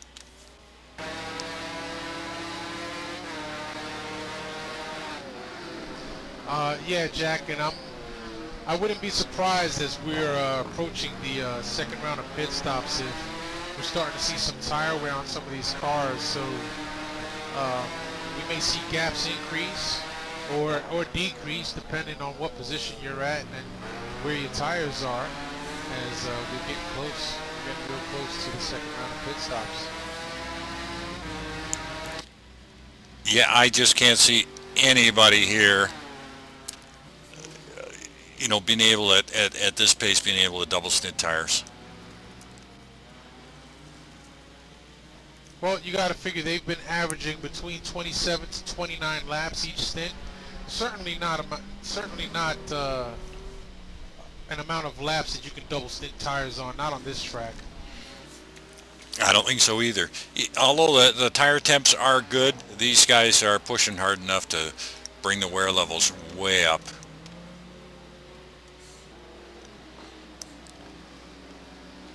So just cycling through a little bit farther, we've got P8, Mr. Myers, Luden in P9, Al Merriman in P10, and Alan McIntyre still going at it. They've been going at it for numerous laps now. I think since the green flag. Pretty much. I think you're right. But this is what we all come out for, good competitive racing. And it's nice to be pace matched with somebody else on the field so that you can have someone to race with the entire race. Yeah, and I believe that's what increases the excitement factor of what we do here at NAGP. Can get lonely sometimes when you're really, really fast and you're out there all alone, kind of like what Alex White is right now. But the thick of things is where the excitement is at. Whoa, just caught Juan Monroy in P14 taking his a little wide there on the corner as he tries to hunt down Marty Uren. And Jesse Caldani and... Yep, go ahead. I was going to say that Monroy had been down as far as 28th, so running in P14 right now in the points, I think that's a huge improvement and good on Juan Monroy. Absolutely. In such a long race, these guys do have time to make it up. Andre Cole, P15. And Marco Conti in the last points paying position at P16. Taylor in 17. Hamilton.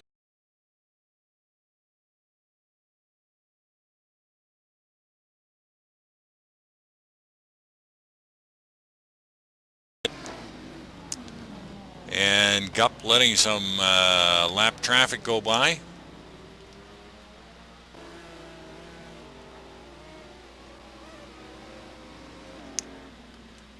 Wathen in 21. Schleif. Yeah, go ahead. I was just going to say there, Jack, that as the laps continue to tick off here, our lead lap car count just continues to dwindle. We're down now to 14 on the lead lap.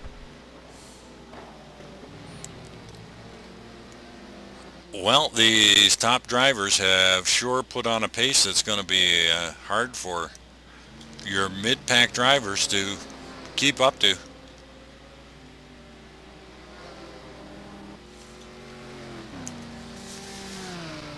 On board with your race leader, Alex White.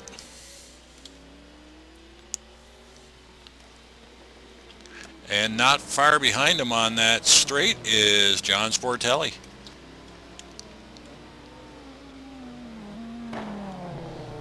Yep, absolutely. Just looking at things here, how the gaps are working themselves out.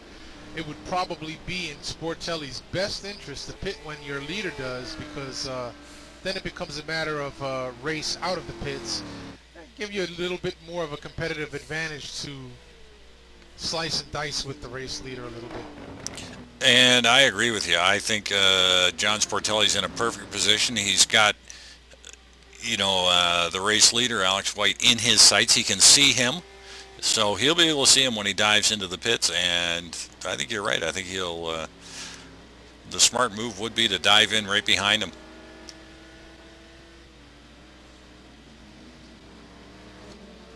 And we've got Sportelli into the pits. Yep, there you go. And White has stayed out. A little bit of a different strategy there. Quite surprised, but considering, as you said, if Alex White is losing an additional 10 seconds in the pit, that might just put Sportelli in a position where he can take over the lead. It could very well do that. And far be it from me to give any of these guys a pit strategy. They're racing 1-2. Somewhere I have never seen that.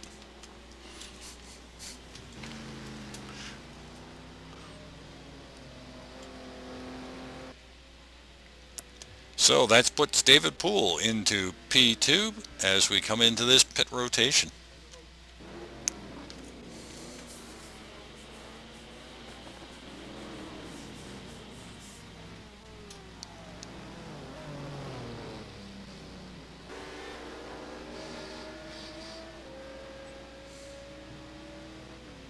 Looks like Sporto's probably going for full fuel here today on this stop.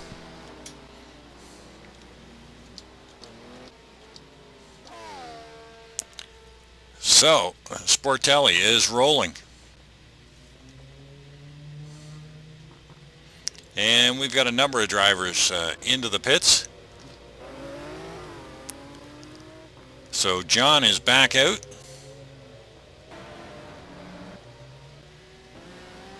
And White into the pits.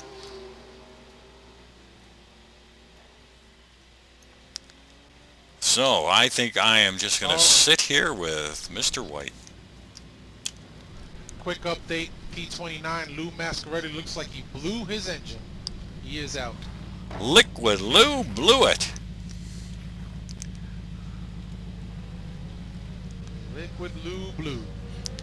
Well, Lou probably didn't have a lot of practice time this week. I know he was out touring in New England on his motorbike with Johnny Lugnuts. Well, pit lane is sure backed up. We've got 1, 2, 3, 4, 5, 6. We've got 7 cars all in the pits. And let's see how it rolls when Mr. White gets his car. He's just going up on the jacks now.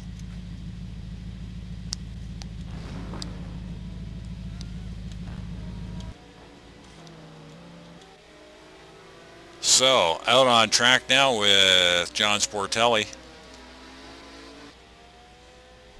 Yep, currently holding P6 right now, but that might change as he makes these last few turns to come onto the front straight. Will Alex White have the opportunity to get out of that pit lane? It is going to be really close here. One more corner.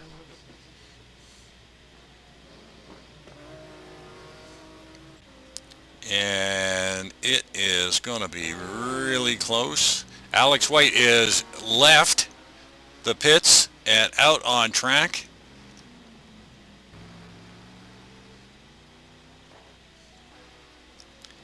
And it looks like he is going to hold it off. He is going to hold off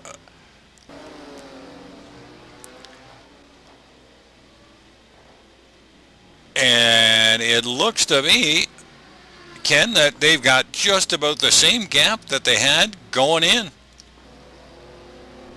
Yeah, I'm looking at that. Actually, there's a little bit of a bigger gap because coming in, Alex White had about a 3.7 lead. He's now extending that to 5 seconds. So Alex White hitting all the marks. His pit crew did a great job. But boy, I've just got the camera now, and we can see Sportelli has got him in his sights still. So John has still got a target, and Alex White has a mission himself.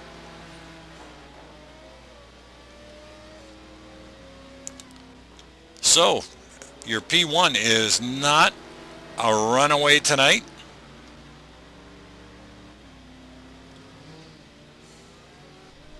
No, absolutely not. Sportelli is doing a fantastic job of keeping Alex White within his sights, not letting him get too far away. And I can only think here that that's in hopes of perhaps out-strategizing in the next round of pits. Yeah, geez, it's hard to second guess these guys because they're such great drivers. But I don't know about you, Ken, but I would have wanted to have tucked in right behind this guy, if I was John Sportelli.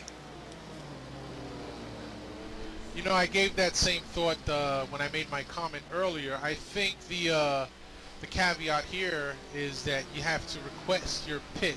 So do you know when your leader has requested his pit, or do you just make an educated guess? I think in this case, Sportelli probably went with the educated guess, brought him in 1 lap sooner, as we saw Alex White come in the lap right after Sportelli came in. Hey, really good observation. I agree with you wholeheartedly.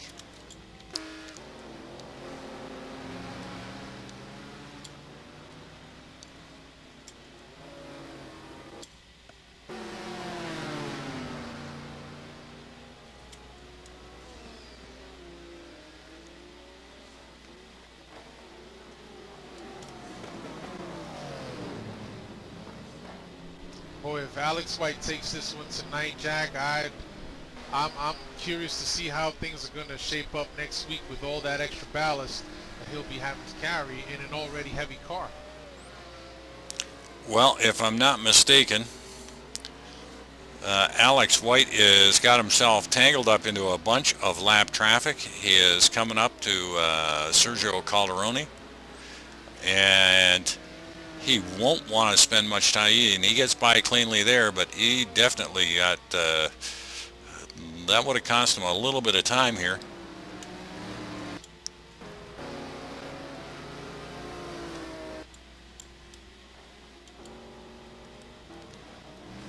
And now your P2, John Sportelli, has got to navigate his way through the same bunch of cars.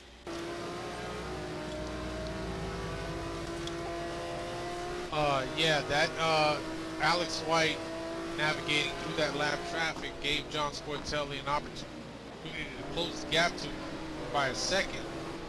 But as you said, he's now got to navigate through that lap traffic. That's going to give Alex White the opportunity to check out a little bit. Yeah, it's it's a give and take here. All depends what part of the track they catch up to these slower drivers. If it's an advantage or a disadvantage.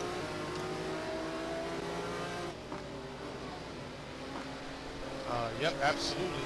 I'm just quickly on board with Alex White, just trying to get a handle on his lap times and what's going on with his car. So looks like the last lap with full fuel, 154, way off the pace that he's been displaying here tonight. Giving Sportelli again an opportunity to try and close that gap as the McLaren seems to be a little bit more agile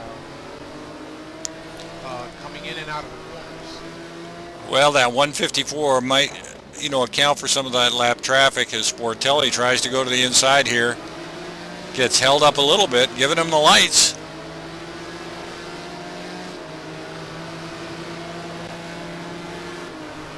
Sergio Calderon that he's coming up on right now. And he and Sergio, good on him. He got out of the way, and Looks like Sportelli got through pretty clean there. It did cost them about 2 seconds, though. This is a huge gap between second and third. Approximately 30 seconds.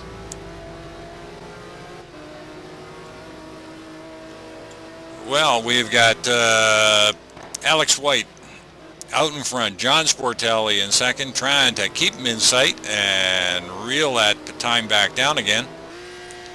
David Poole in third, as you said, quite a ways behind. Parsons in fourth. So Poole and Parsons both on the straightaway, but a little bit of a gap between those guys. Andre Prado just turning onto the straight, so 3, 4, 5, not that far apart. And Rich Roman trying to hang on to the back of Andre Prado.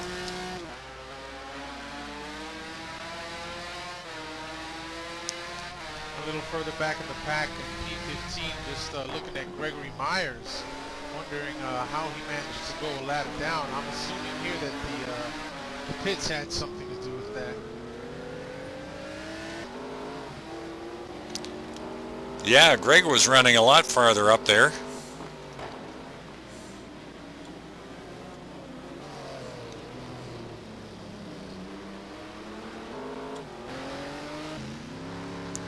And Marco Conti as well. He has dropped down to 17.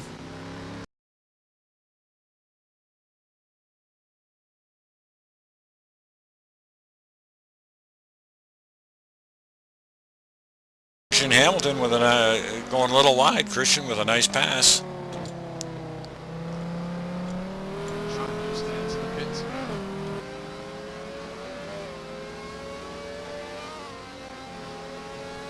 John Houston having stayed out an additional 2 laps over the other drivers that pitted 2 laps earlier.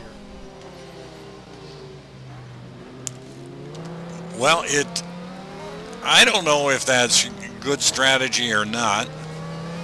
You know, with such a long race, there is no way these guys are going to be able to double stint. They still have got 40 laps to go.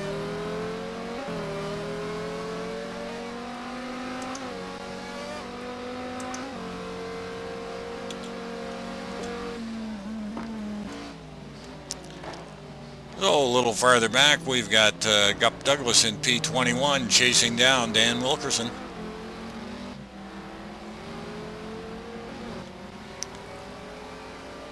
John Wathen keeping these guys in sight, so there's a good race going on back here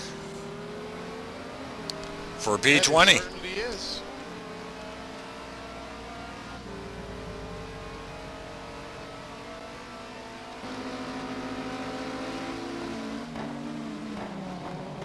Whoa, and Gup Douglas gets into the back end of Wilkerson, and they're both off the track. And that all occurred as you had the Aston Martin coming just out of the pits and got into the mix there with them. So we got Houston in 20. Wilkerson in 21, Gup Douglas in 22, and looks like Gup is going to try to do the same thing again. A real Wilkerson in and try and make a clean pass this time. A little farther back, we've got Ryan Schleif in 23rd, Paul Hall in 24, Cuppet in 25, Calderon in 26, Greatrix in 27, Carter in 28. And that rounds out your field.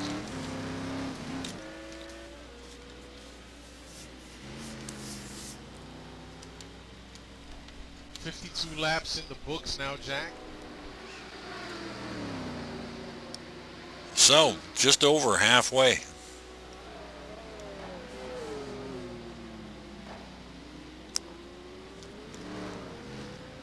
And Sportelli has got the same view he has had since about lap 8.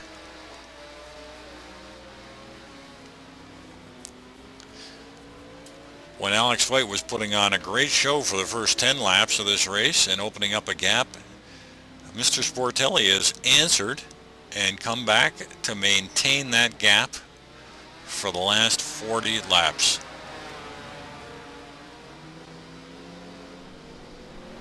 Yep, and just looking at some lap times here, looks like Alex White has improved each lap by about 0.3 of a second, and Sportelli has actually slid about 0.3 of a second per lap on this second stint now. So interesting turn of events. It's allowed Alex White to increase that lead now to 6 or 6.1 seconds.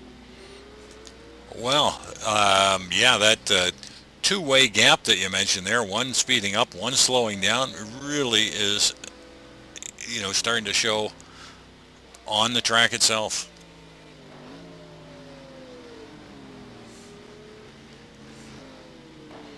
But Alex White coming up to lap traffic.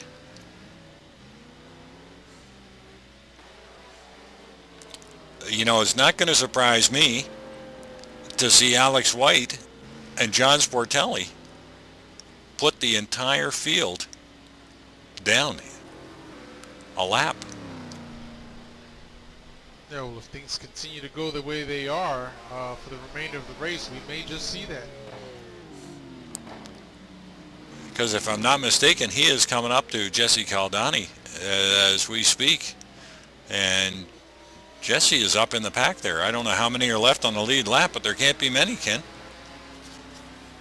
Well, Jesse is the last person on the lead lap, and he's about to get put down the lap now by White. Absolutely incredible tonight. Jesse Caldani running in the 13th spot right now. Marty Urin about 1 second ahead of him. I don't know if I have seen this before, Ken, to see the top points paying positions going down laps. Yeah, this is quite unusual in my time here at NAGP and broadcasting the GT1 races. It's not something that's common. Well, Alex is coming up to all sorts of lap traffic.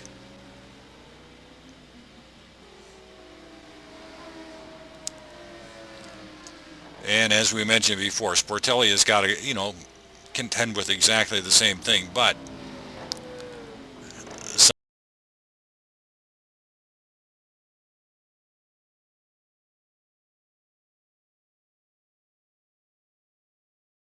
on.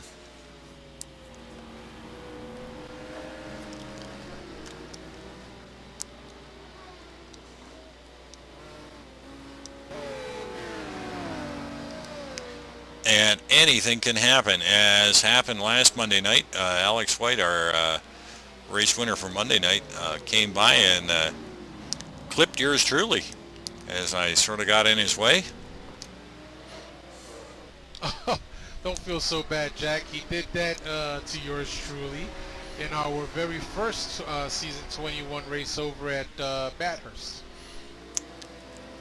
Well, it could have been worse, but it wasn't intentional. It didn't cost Alex too much. It cost him a bit of time, but in the end it all worked out. He did win the race, so all's well that ends well. Yeah, absolutely. And Alex White doesn't do those things intentionally. He's a very good sportsman, very courteous out on the track. And very fast. And very fast. As he pulls up on the Pagani Zonda. Yes, and he has gotten around Jesse Caldani.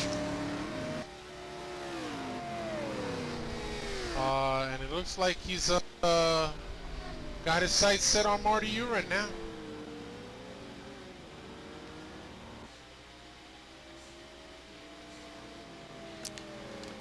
Yep, and they'd be in tight enough that Marty should be getting the blue flag.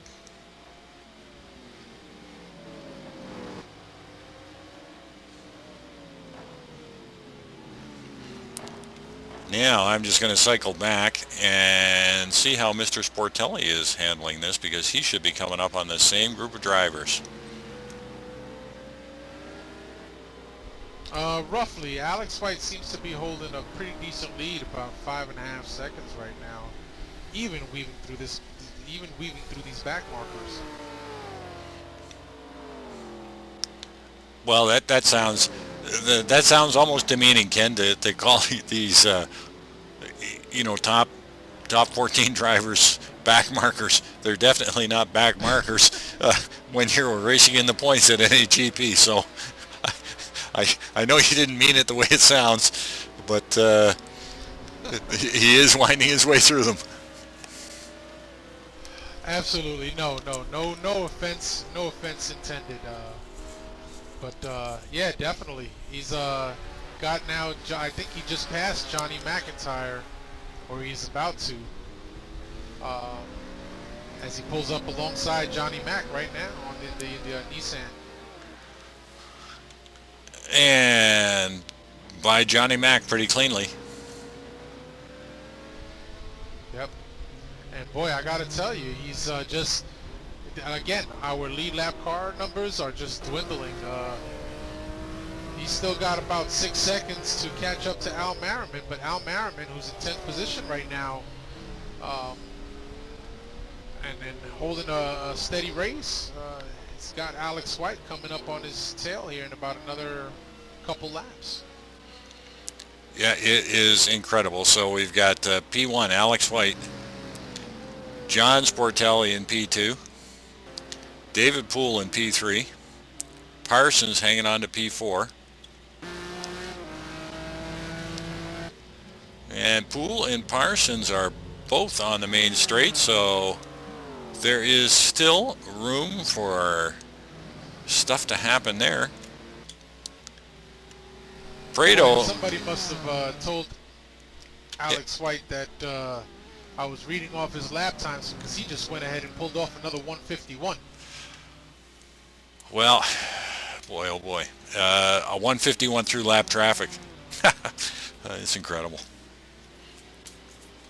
Yep.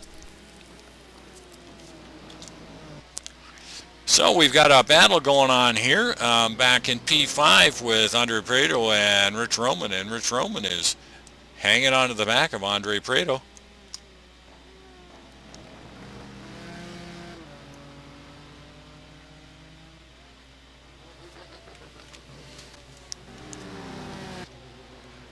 Chris Moses back to P7. John Ludden hanging on to P8. Good on John with that Corvette. And Monroy in the F40 Ferrari in the P9.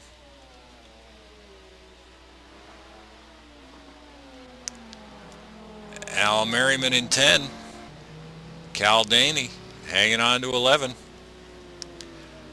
But Caldani has got Johnny McIntyre sniffing at him.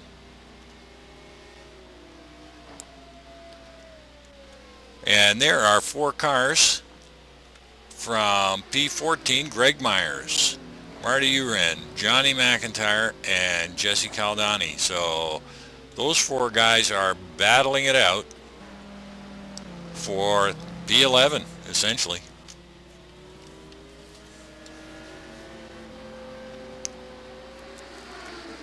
Quickly looking at the gap up here between 1 and 2, it looks like Sportelli may have had a bit of a harder time getting through some of the lap traffic, because that gap that was down to about 5.5 seconds is now doubled to just.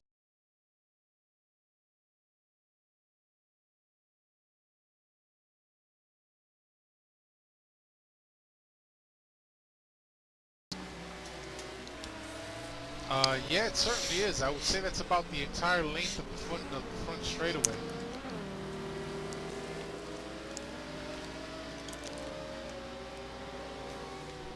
So as Sporto is getting on the front straight, Alex is probably already off of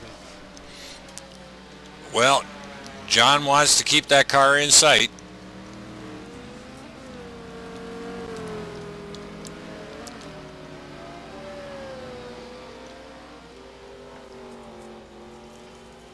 Just watching the action back here between Greg Myers, Marty Uren, John McIntyre, and Marty all over the back of McIntyre.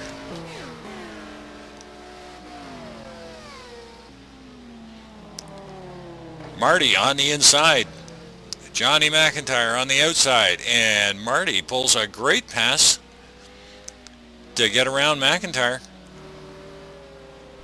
Yeah, boy, I got to tell you, Jack, that we've seen some of the best passes being done here in turn 1 tonight. These drivers understand that getting some pull off the car in front of you will give you that distinct advantage going into turn 1, because it is a wide turn, or it's a wide lane, so you can get that inside run on them. And John McIntyre looking to answer back. Little bit of a bobble there.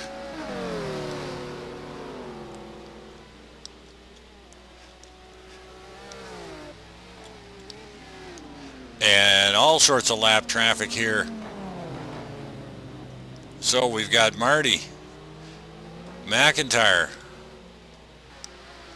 with lap traffic in between. It is lots of action, and Greg Myers cruising up the back of Johnny McIntyre.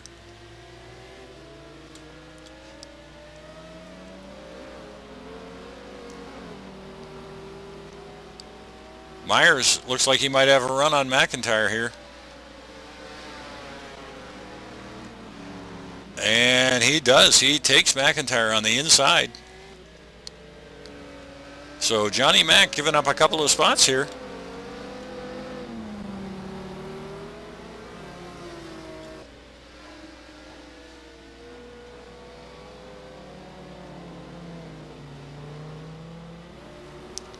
And boy, Mr. Myers looks very smooth in that Celine.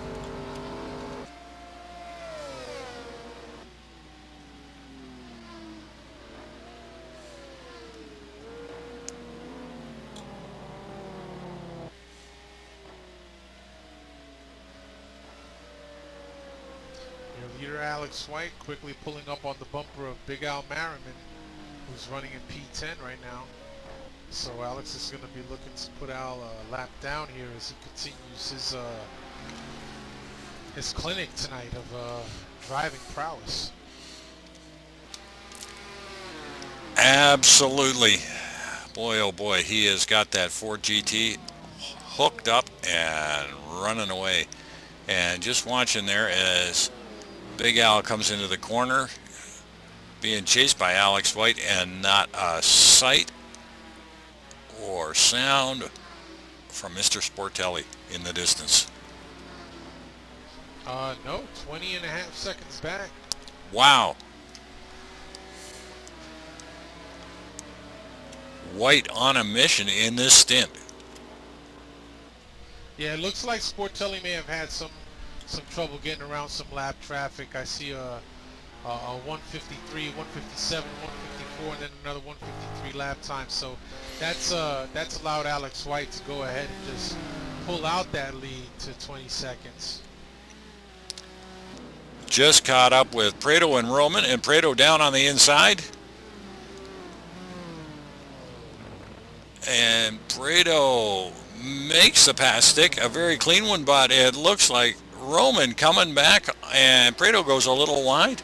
Boy, these two side by side for P5, but Prado gets the advantage. But Roman saying, you're not running away yet.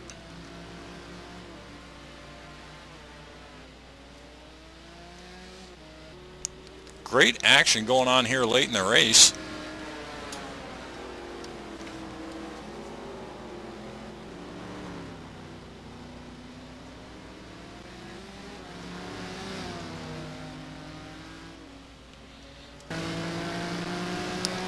On board with Rich Roman.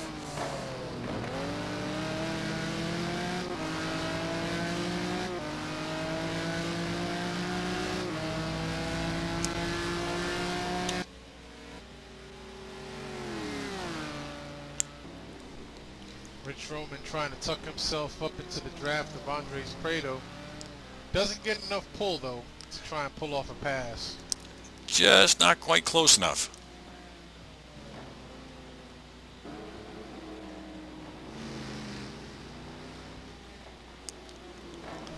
Well, Boy, oh boy, Andres Prado's coming up on his teammate.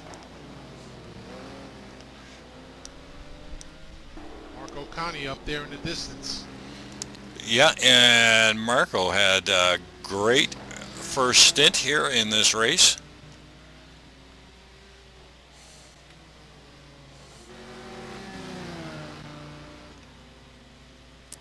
Well, I wonder if any team strategies will play out here.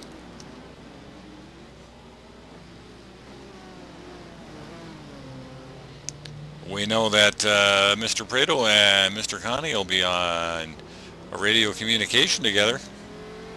So if anyone will get the advantage, it will probably be Mr. Prado. Yeah, I have to agree there, Jack. And that's all part of the fun here at NAGP by running in a team and having a teammate.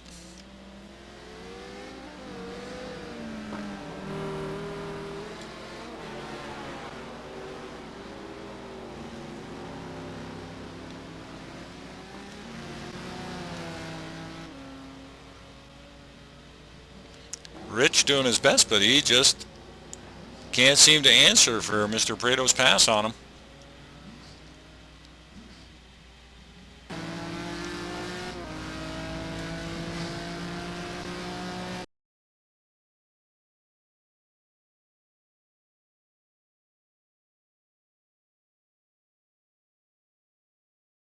John Ludden in 8. Juan Monroy in 9, and as you mentioned earlier, he came from way back in the pack to get up to P9. Al Merriman in 10. Caldeni up to 11. Jesse having a great run tonight. Marty Uren in 12. Greg Myers in 13. John McIntyre in 14. Marco Connie in 15. And Andre Cole in 16. Matt Taylor in 17. Christian Hamilton in 18. Watson in 19. Houston in 20. Cup Douglas in 21st. Ryan Schleif in 22nd. Wilkerson in 23rd. Sergio Calderon has just taken that spot away from him with a beautiful pass as Wilkerson got a little wide. And Wilkerson is just giving the spot up to Mike Greatrix. So Greatrix and Wilkerson still duking it out back here. But Mike Greatrix in this lead. Contact there. Yep, but Greatrix is taking that spot. So teammates, Chuck Carter, Mike Greatrix. 23 and 24.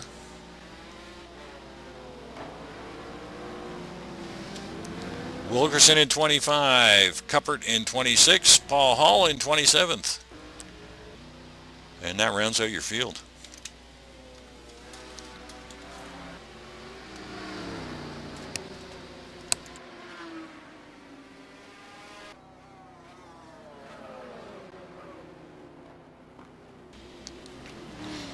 Yeah, on board with you. Oh, your race leader, we've got a car stopped in the track there. Alex White has made it around.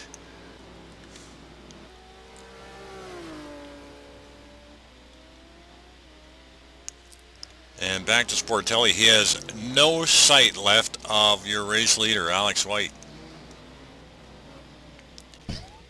And, oh, geez, that must have been scary for Sportelli as someone just escaped out.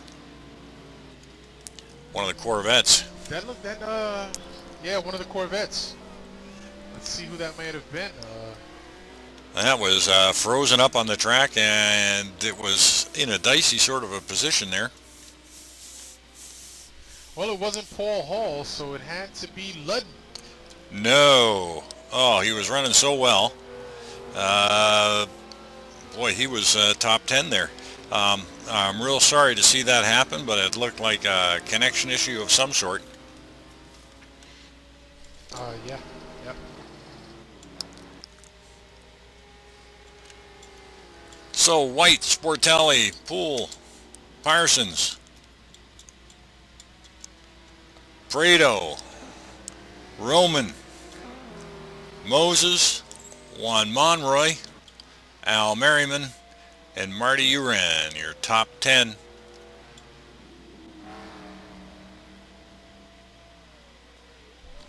Boy, I gotta tell you, Jack, I don't know how Alex White is doing it, but he is just running away with this thing as if he stole something. You know, Sportelli was matching his pace and, closed that gap up in the, middle part of the race. But you're right. It's like Alex White has found the push to pass button and just taking it to the next level. Yeah, absolutely. He is certainly just pulling away from the rest of the field by leaps and bounds.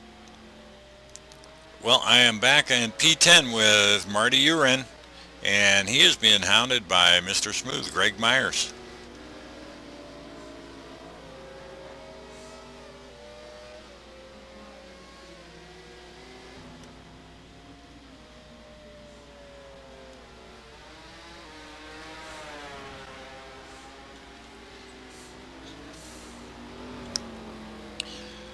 So Greg doing everything he can here to close the gap up and get in behind Mr. Uren. Juan Monroy in P8, last car on the lead lap, being tailed by Alex White right now in the Ford GT.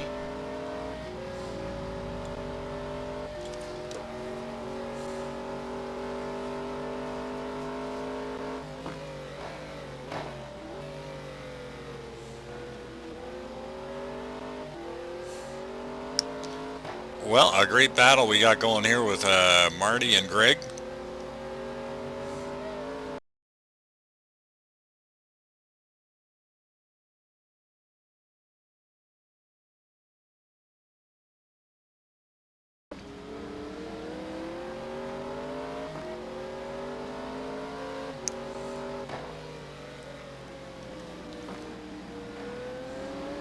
Marty a little wide there, allowing Greg to get up nice and close. I don't know if it's close enough for a draft, but I bet you Greg's going to try and make a move. And Greg heading to the inside. Contact, Greg into the back of Mr. Uren. Oh, and actually that might have helped Marty out a little bit, that tap by that next car to straighten him out a little bit.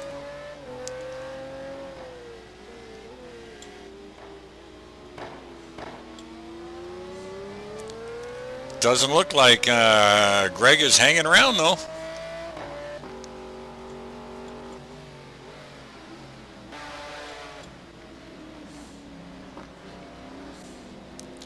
Well, here's the thing with those types of passes, Jack.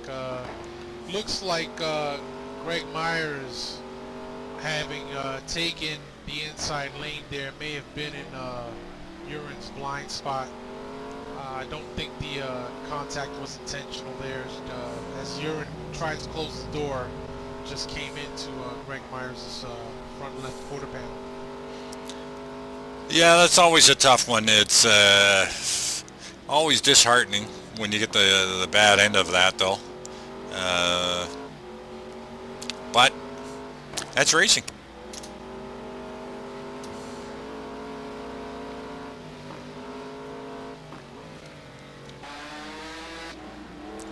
So we've got Greg Myers in 10. Marty Uren in 11. Caldani in 12. And Caldani now has got Marty in his sights. Yep, looks like that little bobble there between Uren and Myers is giving Caldani an opportunity to close that gap and bring him within striking distance to try and take away that P11. Yeah, work for it. And after you get a little bit of a bobble like that, it usually takes a few corners to get settled back down again, get back into your groove.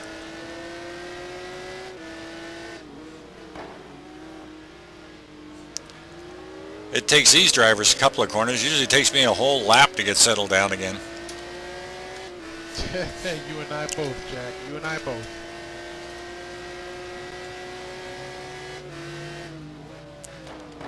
Jesse having a look on the inside there, but thought better of it. Just not close enough yet.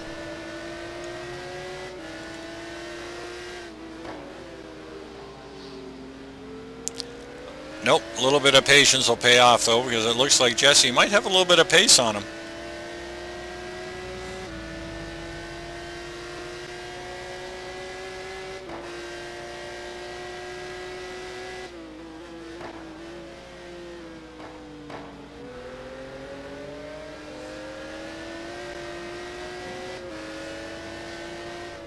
Boy, 66 laps down in the books, Jack.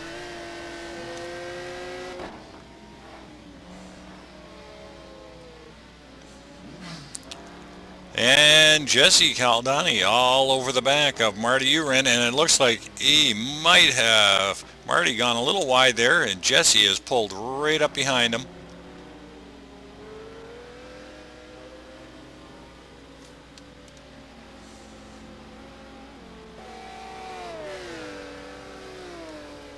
But that Zonda's no slouch down the straights.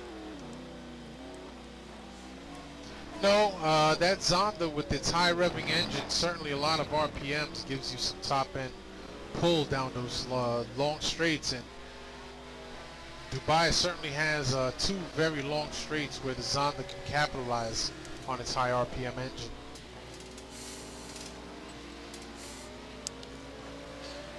Jesse trying to work his magic here.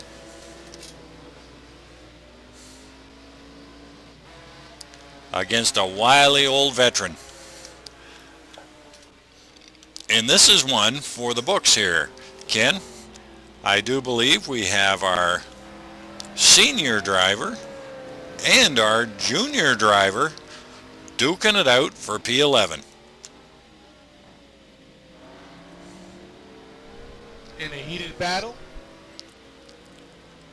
All in good fun, but it looks like Jesse may be just close enough this time around. Takes a look on the inside. Not Marty takes it wide, and Caldani capitalizes on that one. Oh, but Marty Uren taking the wide line.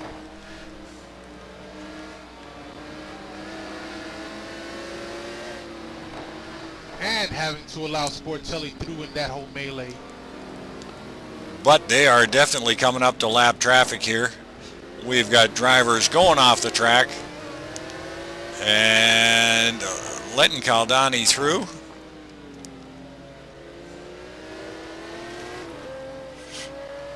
And Sportelli.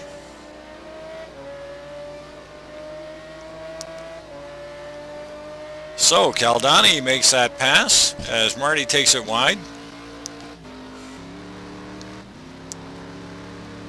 We've just had somebody else drop too.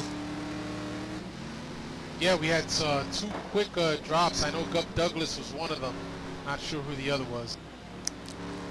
Well, on board now with Marco Conti. Marco in P14. Matt Taylor, P15.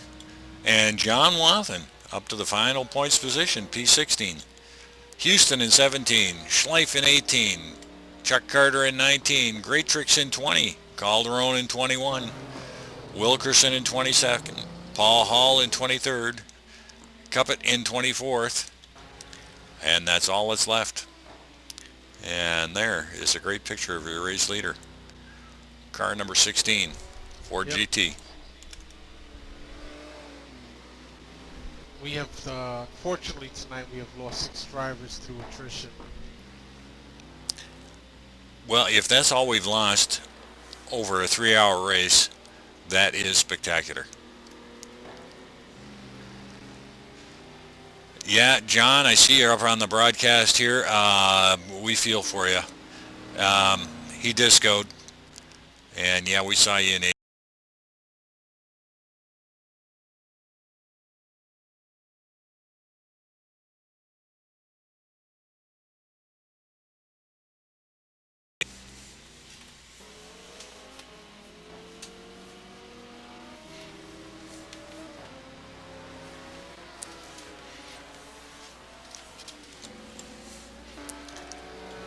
So, White, Sportelli, and Poole. 1, 2, 3.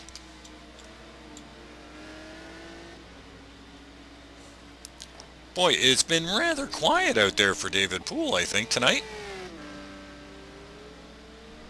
It has. He hasn't been able to pull up too much on John Sportelli. The lead that that Sportelli has over Poole has pretty much remained constant all night long.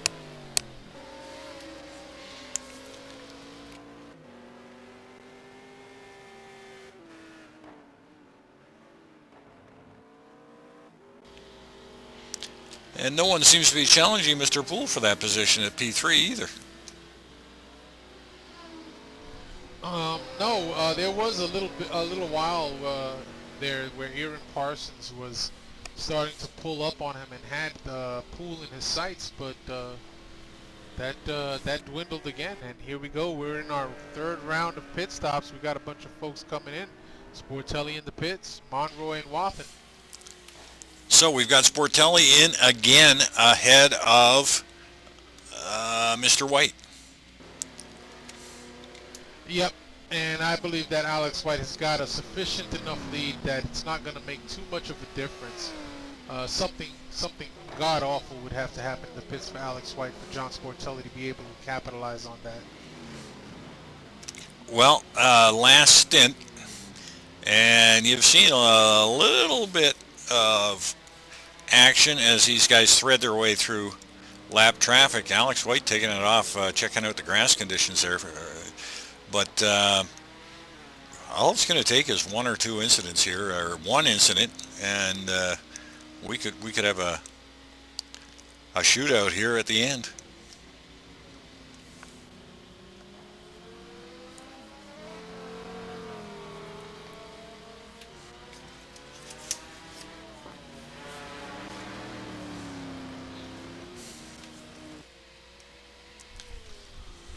Yeah, and just doing some quick calculations of the pit stops that the front runners have been doing. They're pitting now on lap 69 with a scheduled 93 laps if we don't reach the 3-hour mark before then. And that's going to put them right at the edge, Jack, because they've been pitting every 24 laps. Well, a lot of these guys tend to do that. We've seen race leaders run out of fuel, so anything is possible here. Alex White is in the pits right now, just trying to see if that's going to give Sportelli an opportunity to jump up on him.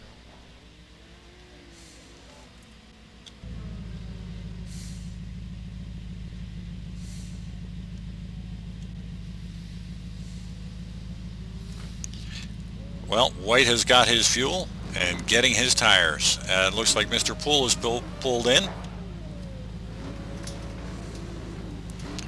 A lot of activity there in pit lane.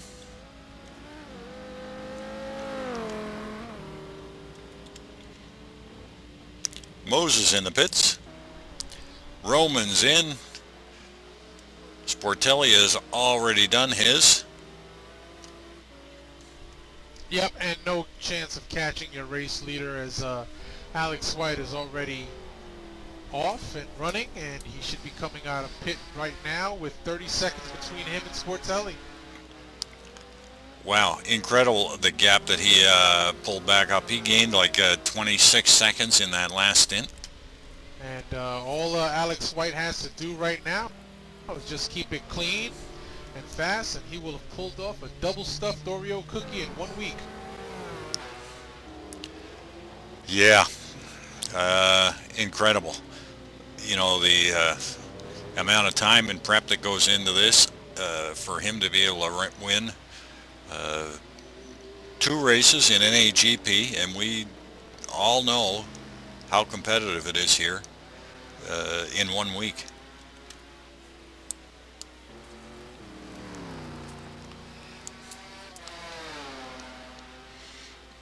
And in 2 completely different cars. Monday night he is driving that Z4, which he absolutely loves, and Thursday nights here he's got the the big, heavy Ford GT. So two completely different cars. Yep, at opposite ends of the spectrum performance-wise. So, quite a talented young man. So we're still 1, 2, 3. White, Sportelli, and Poole. Parsons in 4. Prado in 5th. Marty Uren in 6. Chris Moses in 7. Rich Roman in 8. Greg Myers in 9. Now, have they finished that rotation there?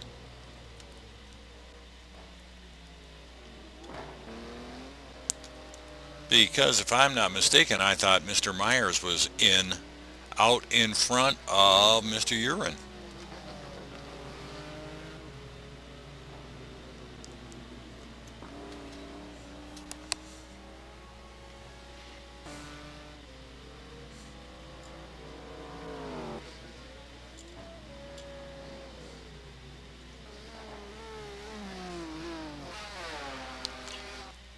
So, Myers in 9th, Merriman in 10th, Juan Monroy looking at the back end of Big Al in P11. Jesse Caldani in P12, Houston in 13, McIntyre in 14. Sorry, Jack, sounds like you're fading in and out there. Oh, sorry about that.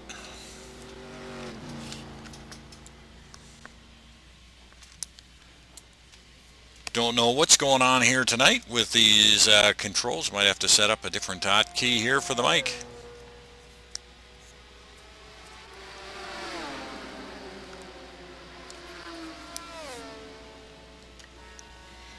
So Marco Conti coming out of the pits in 16, the final points paying position.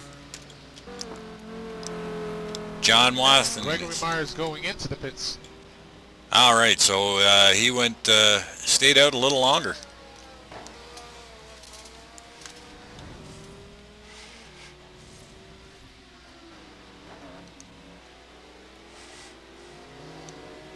And it looks like we may be having a battle forming between P5 Andres Prado and P4 Aaron Parsons. Looks like Prado's pulling up to a little bit less than 3 seconds on Parsons.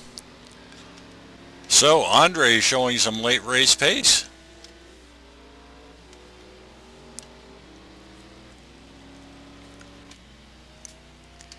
Mind you, let's all keep in mind what a great drive Andre's had tonight. He drove from the back of the pack here as he was taken out of last week's race in the first lap.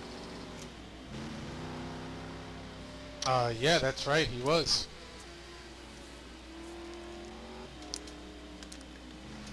That looks like he is inching up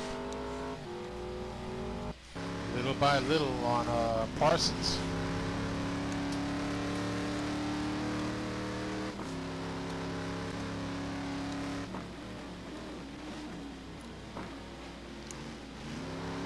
Yep, we've got him on camera, and he can see that P4.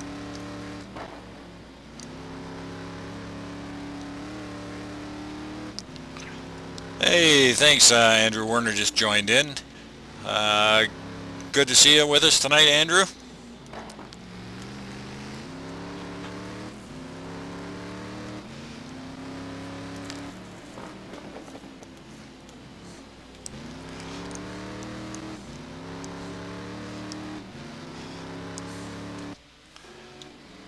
Hope you're enjoying the action out there, folks. We are here too.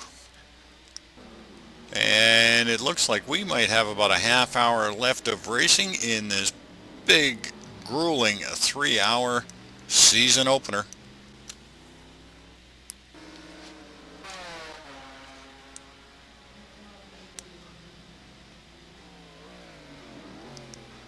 Now, 73 laps in the books, 20 to go. I'm going to switch over to leaderboard just for a second, give everybody a look.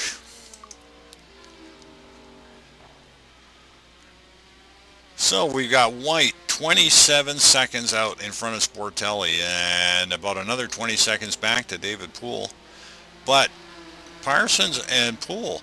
Parsons is within 4 seconds of Poole and Prado's within 4 seconds of him. So there is still time to make a podium run for Poole, Parsons, and Prado.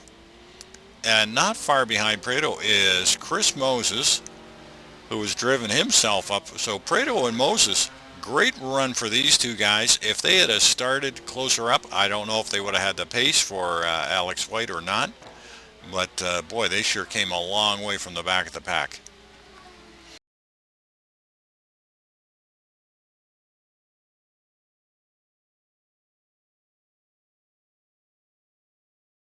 This season, we've covered him on numerous occasions where he's made a hard charge towards the front. And in P7 is Rich Roman, the last car. So we've only got 7 cars on the lead lap. Wow. I don't know about you, Yeah, but Jack, I'm surprised. as am I. I don't think I've seen this before. No, I've witnessed, maybe the winning driver, the top 2 drivers, lap out the field, but or lap out most of the guys on in the points position. But to take the field, this is going to be incredible.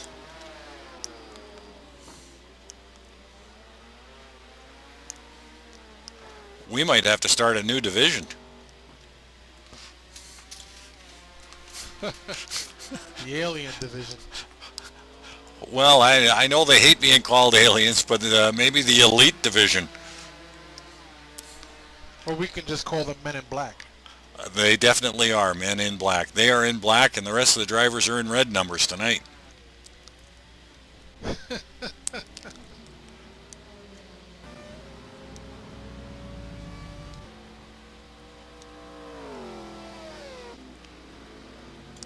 So, P4, Mr. Parsons.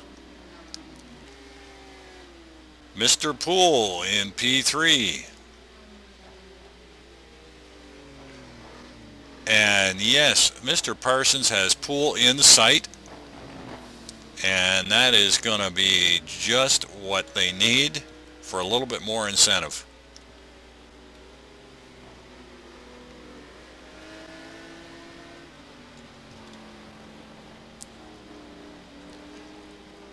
And Prado nipping on the heels of Mr. Parsons.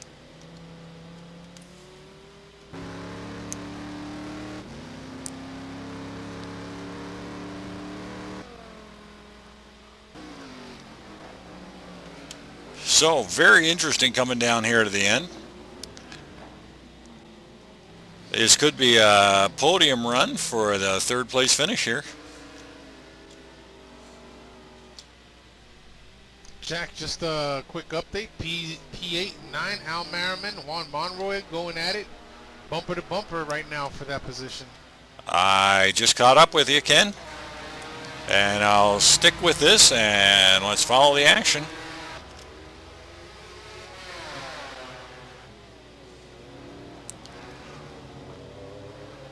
A pair of Ferraris.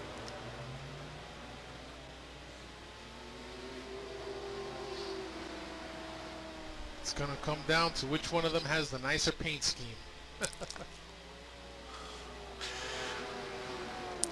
Well, I like both these cars. As do I, and it's going to get interesting here because they're coming up on some lap traffic.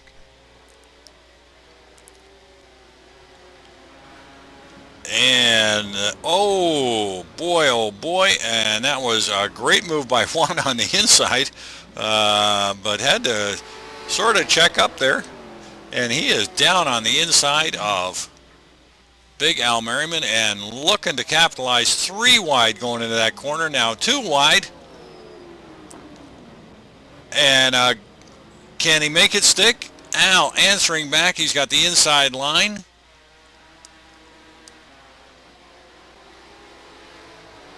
Wow, some great action there. Looks advantage Al in this one, Jack. On this lap, but I don't think Monroy's going to say not again. He's going to come right back at him.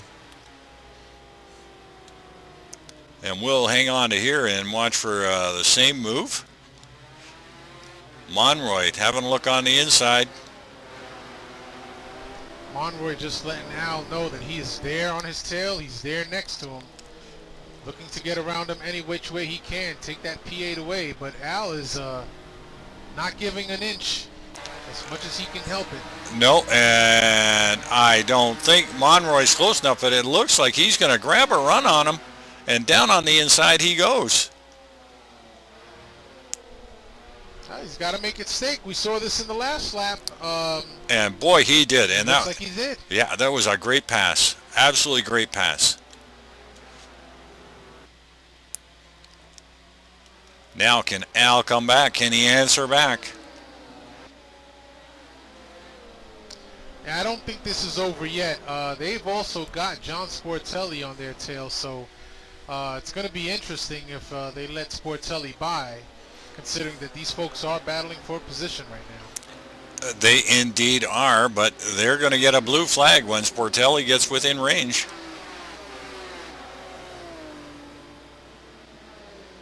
Sportelli with his headlights on.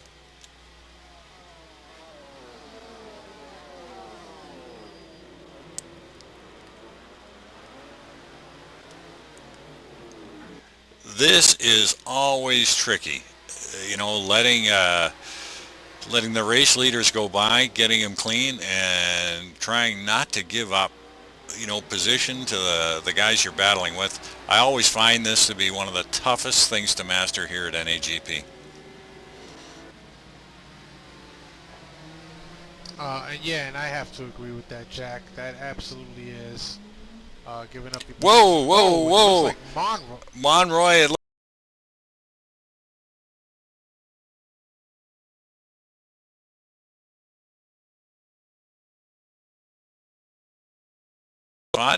Monroy going on the outside line, giving Sportelli room to get through.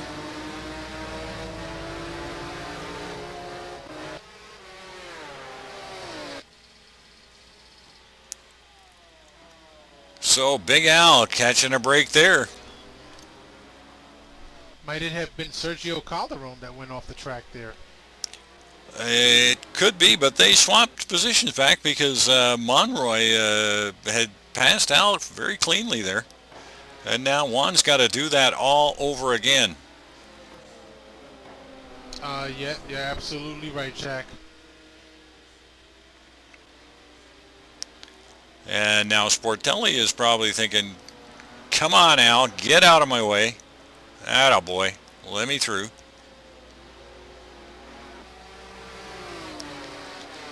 But now Big Al will get a bit of a draft off of your P2, John Sportelli. And swings it way right, and that allows Monroy back up into him again.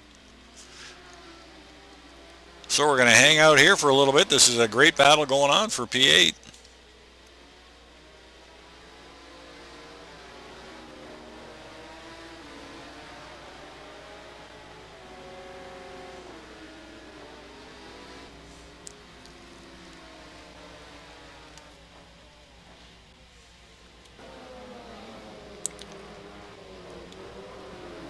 Monroy chasing down Al Merriman.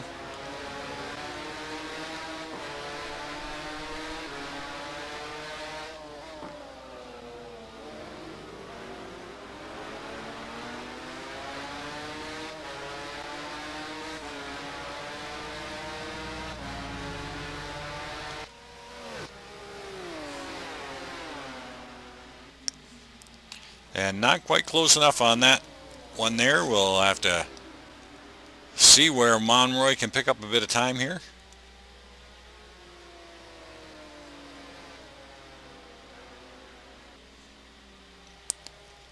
I think with these two Ferraris, it's coming down to drivers here. It definitely isn't car. Yep, absolutely. Some good racing action going on at the back of the pack. Mike Ratrix just putting a pass move on Paul Hall while having one of the leaders come by. I believe it's David Poole coming up on them. I'm not sure, but I believe it's Poole that may be coming up on just passing Mike Ratrix.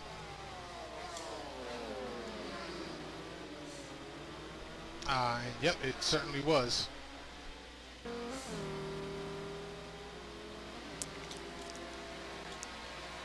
Well, Big Al Merriman and Monroy have got a little bit of gap going between the two of them now. We'll catch back up with them in a lap or so. In P10, we've got Marty Uren, Jesse Caldani up to P11.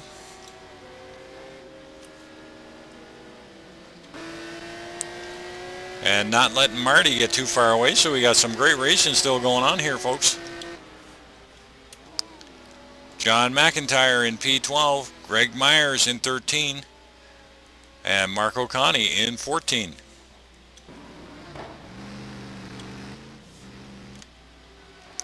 Wathen in 15, Taylor in 16, and they're duking it out too, Wathen and Taylor.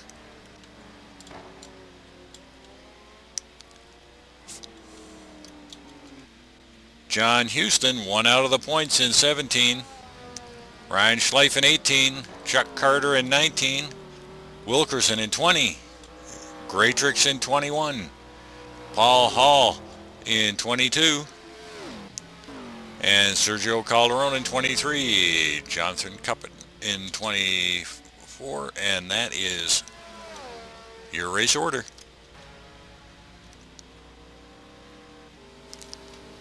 Alex White out in P1 with a 33-second lead. So it is... That is just absolutely incredible. Yeah, we've only got 7 guys left on the lead lap. And looking at the times there at 1:22, you know, it's not going to be... we may end up with maybe 6 guys on the lead lap by the time this is over.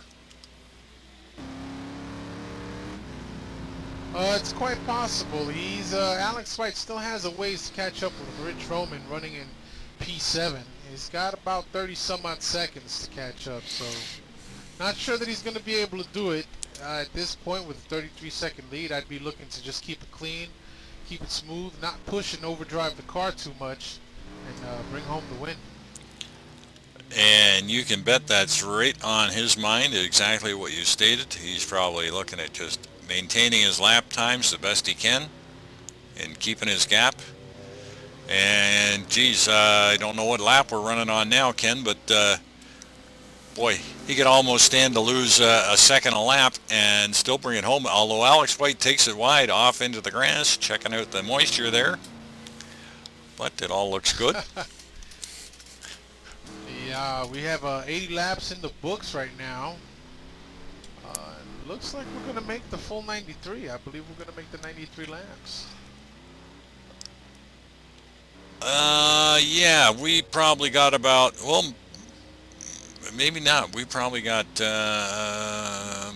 yeah, we probably got about 30 minutes left, so we definitely should be able to squeeze them all in.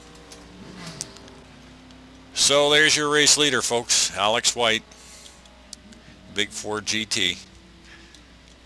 If he can keep it all together, he's going to cruise home to a well-deserved victory and basically slapped down the GT1 crowd tonight. Yes, indeed, Jack. But my hat's off to every one of these guys that are still on the lead lap, and every one of these drivers that are still out there racing. There are still great battles going on. So we've got Sportelli in second, Pohl in third, Parsons in fourth, and Prado in fifth, and I'm not sure what the gap is between 4 and 5.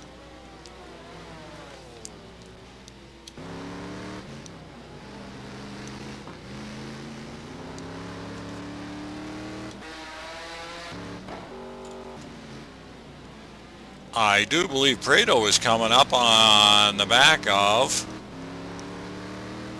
Aaron Parsons.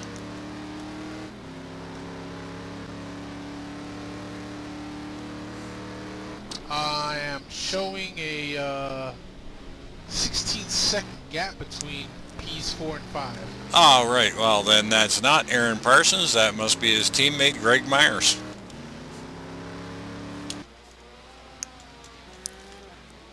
So Moses in 6, Roman in 7, Monroy in 8th. And Monroy's put a little bit of a gap now between himself and Big Al Merriman, who's in P9.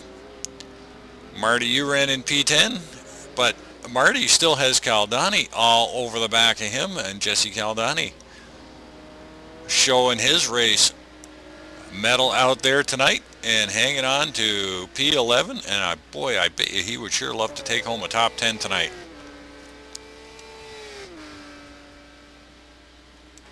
Oh, absolutely, I'm sure. Long 3-hour endurance race to come in with the top 10 is certainly a good thing, a good feeling. And right behind Jesse Caldani is his teammate David Poole. So David getting set to lap his teammate.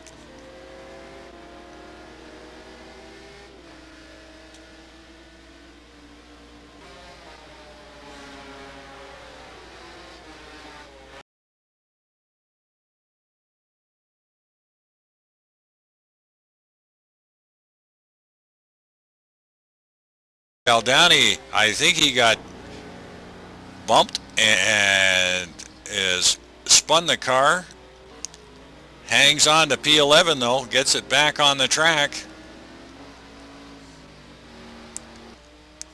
So a little bit of a incident there, and that just goes to show you what can happen with this getting around the lap traffic there. So that gives Johnny Mack a little bit of an incentive to push on, as he now has Caldani back in his sights.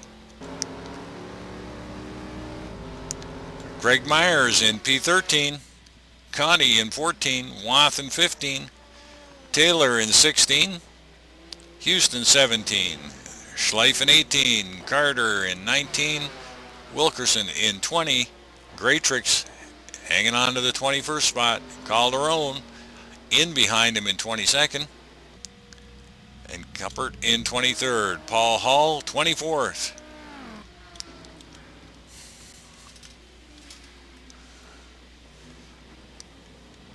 So Alex White, the White Lightning, continues to dominate.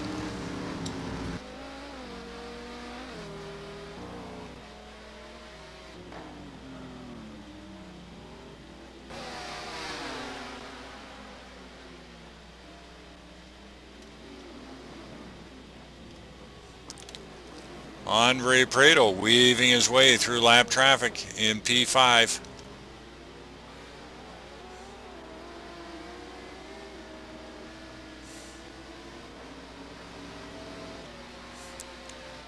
Moses hanging on to the P6. Roman in 7. Monroy in 8. Al Merriman in 9.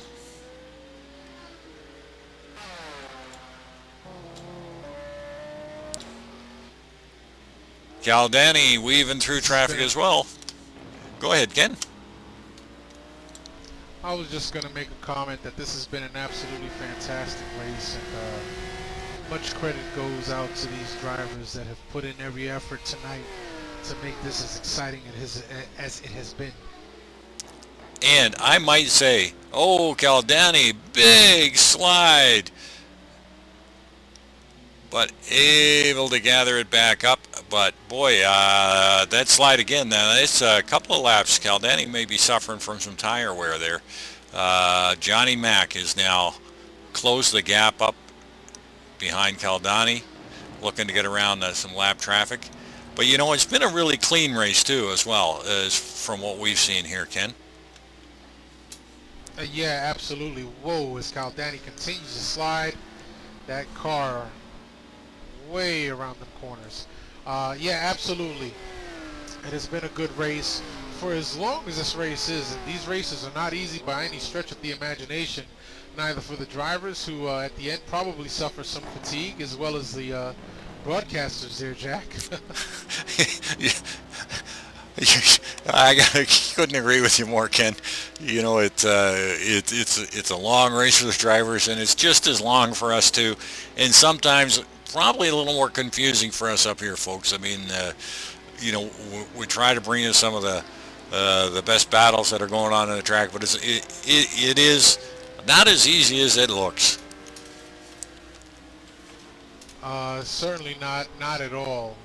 Focus and energy that it takes to be a broadcaster, I'm sure, is akin to what these drivers must go through.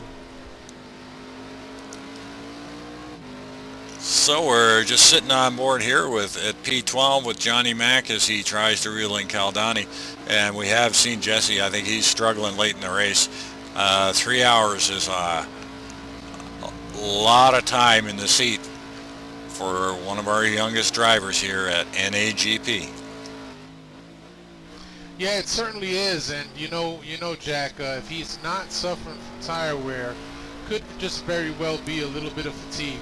3-hour races, they are long, even for our younger drivers that may not have as much experience in endurance racing. Caldani off the track, reels it back in. It doesn't look like Johnny Mack was able to capitalize that much on that one, though. That might have surprised him. No, and just looking here, Johnny Mack looks like he's sliding that car around the corners as well. Well, both of them pushing hard in the closing laps of the race.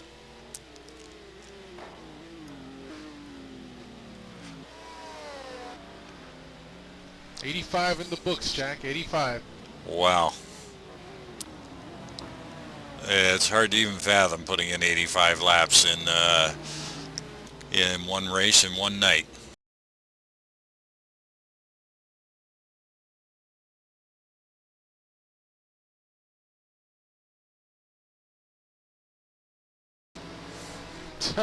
Yep, you have got that right. About 3.5 hours per driver. So Myers in 14, or Myers in 13, Connie in 14, Wath in 15, Matt Taylor in 16. Geez, it almost looked like Matt Taylor was, nope, he's, his car is all intact.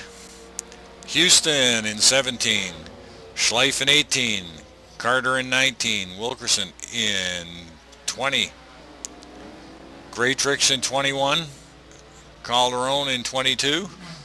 And Calderon's not that too far back off the pace of Mike Graytrix.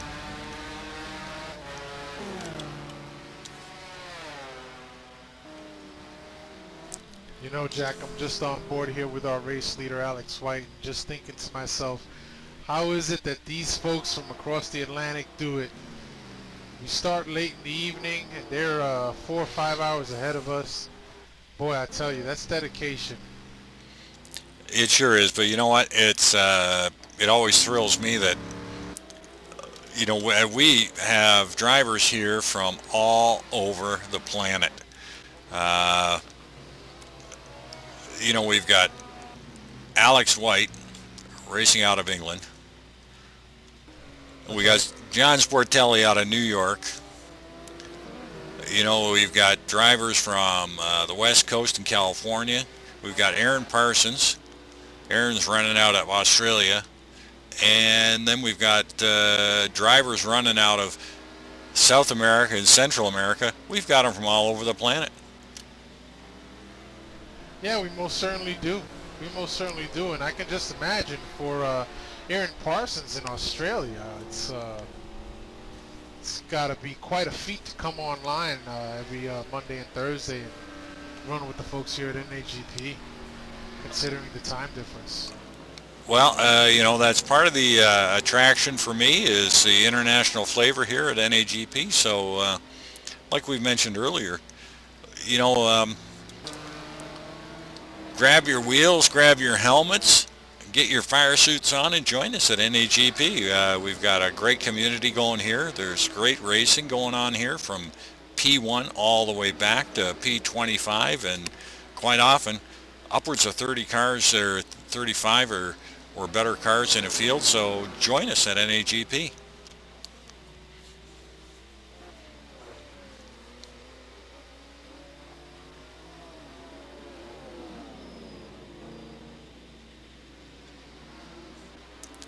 On board with Juan Monroy in the Ferrari is,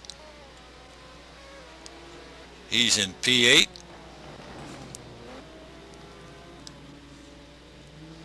Al Merriman in 9. Marty Urin in your 10 spot. I think Marty is going to come under the threat and the pressure from our young driver again. No, that might have been David Poole coming up behind Marty. As Jesse takes it off track again. He is loving that grass late in this race. Yeah, just jumped on board with Jesse Caldani, and I was observing the same. Well, hang on there, Jesse. Not too many more to go. But he's got Johnny McIntyre wanting to hunt him down. But as you mentioned, they are both sliding these cars around pretty good late in the race. Yep, absolutely. Right now, I think what their focus needs to be is just holding it together to maintain that position and get it across the finish line once this race is over. We've got 87 in the books, and if we don't hit the time mark before that, this race will be over in another 5 laps.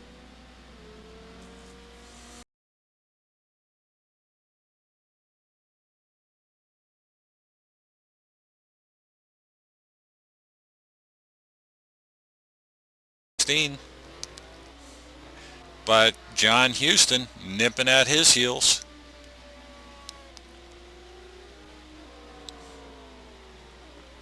And John Houston, looks like we have John Sportelli coming up to lap him.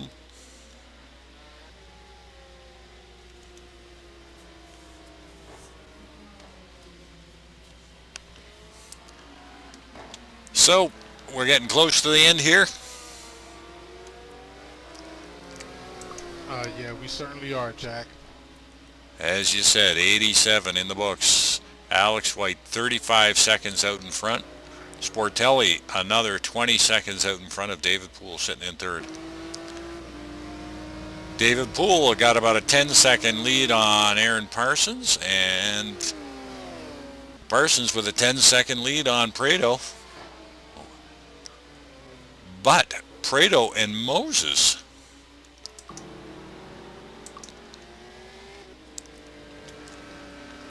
and here is a battle brewing. Yeah, in the closing minutes of this race, incredible to see how Moses is putting on a very late charge. Well, Chris did, and I got to say a shout out there to our instructor extraordinaire, Brad Maris. Thanks for joining us, Brad. And yeah, we caught up with that, and Chris Moses gonna put a push on Andre Prado for that P5, but boy, he did say, watch me, I am going to the front. Yes, indeed.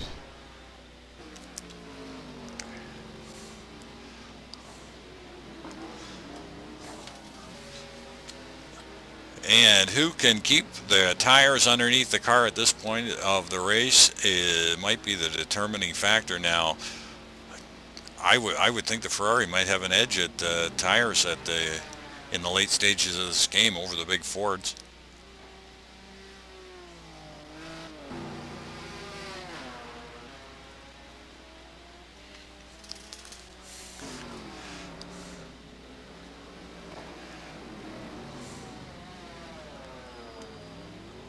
Well, Chris is definitely closing that gap up in a big hurry.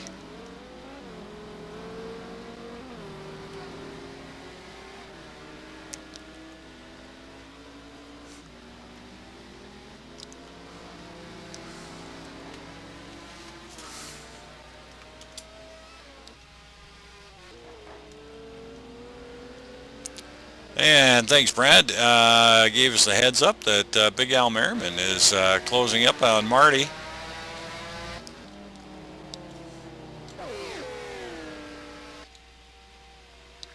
So we've got some late battles brewing.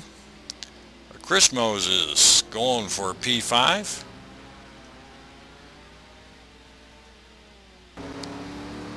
And Chris sliding that car around, but that is Chris's style. He just loves to slide his cars around.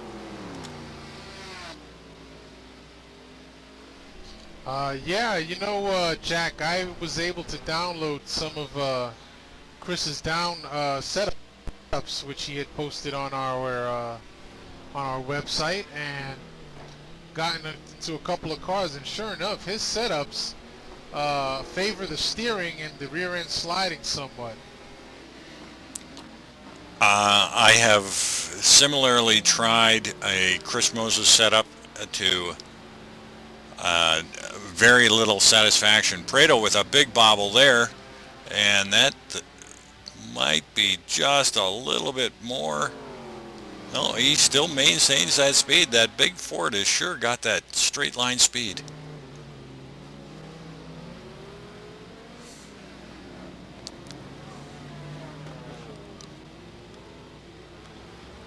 This is a great battle in the late stages of this race, that's for sure.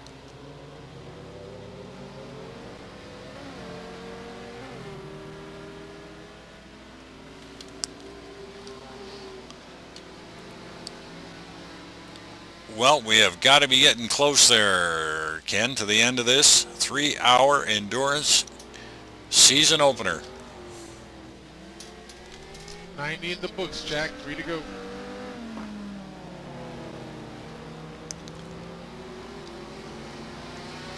So, while we've got 3 left, I am just going to cycle through, and hopefully we don't miss any of the great action going on here for P5. But this might be our final cycle through.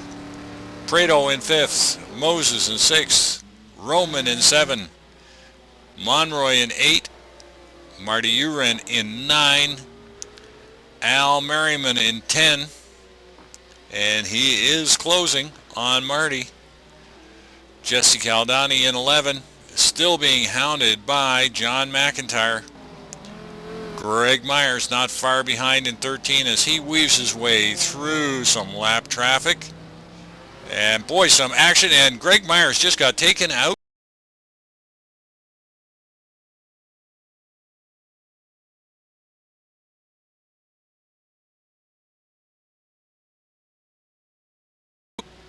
Yeah, the front end of that car is all smashed to pieces. So Greg with some late action as he tried to get around some lap traffic. Mark O'Connie in 14, Watson in 15. Houston up into 16. Houston has got around Matt Taylor. Sorry, we missed that late bit of action there.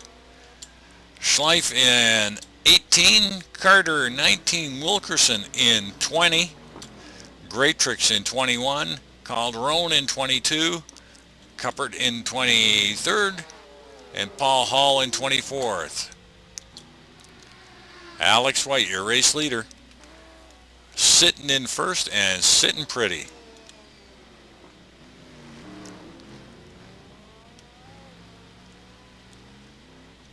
Bit of a wiggle woggle going on there with Alex White. Yeah, I'm on board with you there, Jack, and I was just about to observe the very same thing. But, you know, you are in the last 1.5 laps of the race, so pretty sure them tires got to be pretty worn, as well as the driver.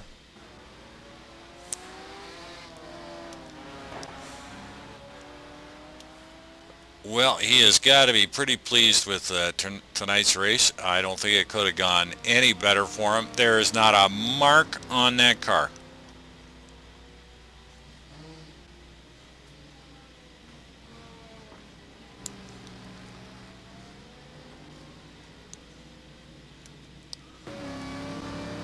Well, we should be getting into the final lap here.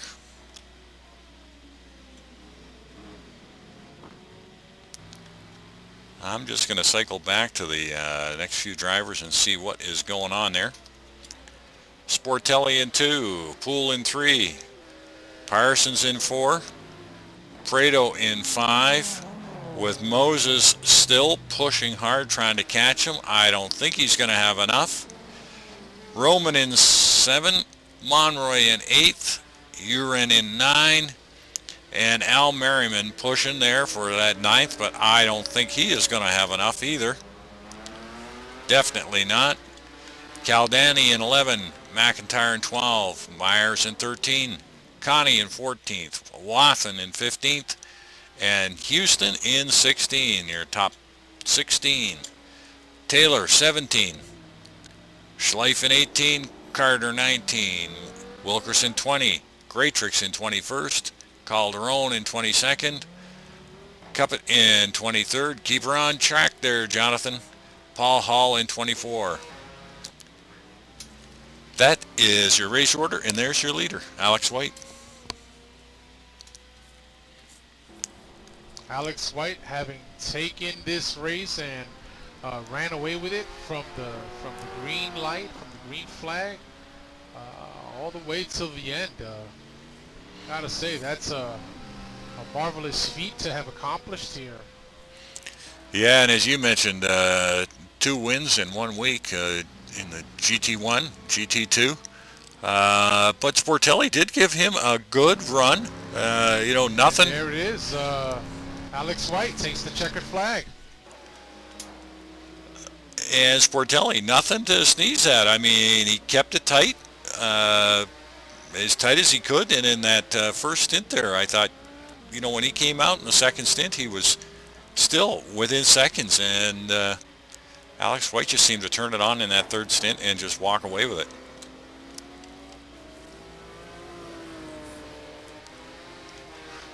So, Sportelli coming around the last corner into P2.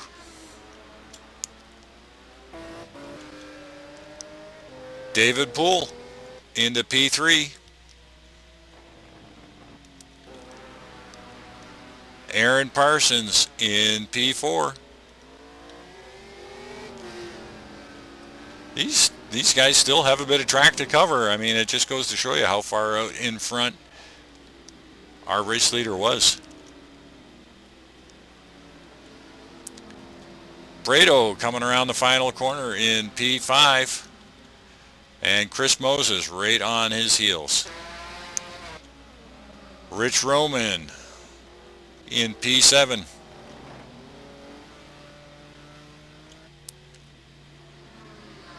Juan Monroy in 8th. Marty Uren in 9th. Al Merriman will finish 10th.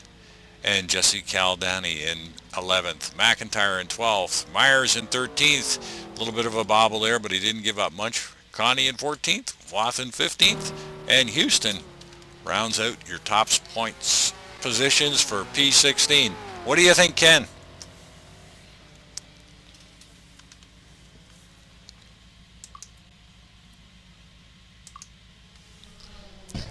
That looks like it's it, Jack. Everybody's crossed the finish line.